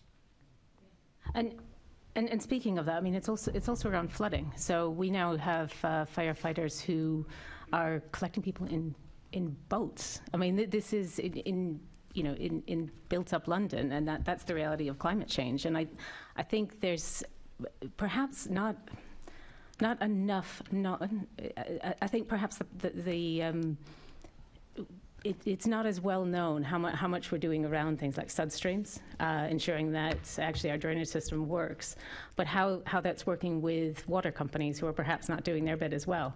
Is there anything more we can do to encourage them from City Hall? So one of the things we've got to do is recognise, look, although we have limited powers, whether a centralised democracy in the Western world, we've got convening powers. So when the first flash floods occurred, the Deputy Mayor for Environment and Energy, Shirley Rodriguez, began convening key players from the Thames Waters, the water companies, to LFB, to councils, the insurers and so forth. And those conversations address issues like, is there a pattern of where the leaks occur? Is there a pattern in relation to where the fire brigades are having to use their resources? Is there an early warning system we can give to people? Is there good advice in relation to having good insurance, so forth, having a bag ready to go if you're in a basement building and so forth. So we're learning all the time in relation to the needs of our city, but also evolving all the time as well. And that costs money. Unfortunately, no additional money from the Home Office, which is why we've got to do what we can from City Hall. Thank you for that. And just finally, it's also the new learning around fighting lithium-ion batteries, which is a skill in itself. They don't behave like normal fires. Even small ones can pack as much energy as 6 hand grenades. I mean, it's a shocking statistic, and Londoners have lost their lives. I'm just wondering what more we can do from City Hall, but also what you've already done to help protect Londoners from those fires. Well, one of the things that the fire service is having to do is deal with the consequences of a lack of or no regulation, whether it's Grenfell, tall buildings, or whether it's lack of regulations around, those lithium batteries you referred to. But we learn as much as we can from other cities who are going through this. So New York is a few years ahead of us in relation to some of these dangers. We're learning from New York what we can. But also the LFB is doing more and more lobbying of the government. And so we're lobbying the government in relation to the regulations. You'll see the petition that's been going around that the LFB fully supports, as indeed 2I in relation to these loopholes being closed. One of the consequences of the lack of regulations around tall buildings is the lack of certainty when the LFB goes into a building, whether the stay put advice can be used. And so it's really important to recognise, again, another example around education, lobbying, advocacy. The LFB doing stuff in 2023, 2024 they weren't doing 20, 30 years ago. Absolutely.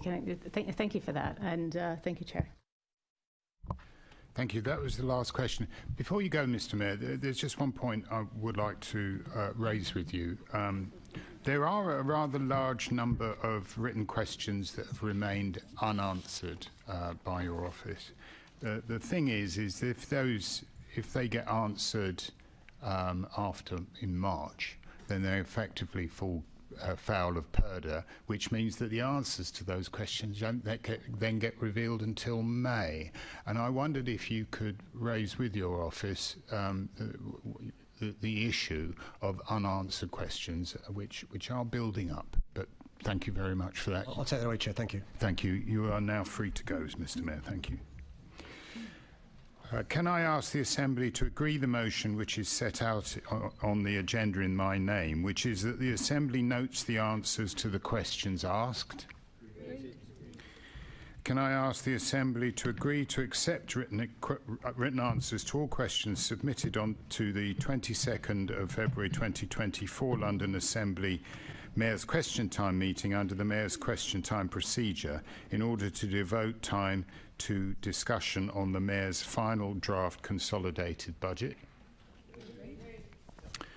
The next scheduled meeting of the London Assembly will be the plenary meeting, which takes place on the 25th of January at 10 a.m. here.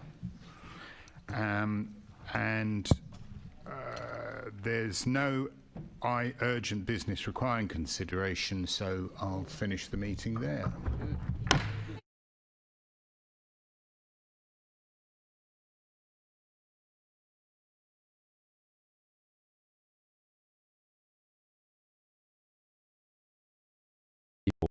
The home of the Greater London Authority. Please stand by.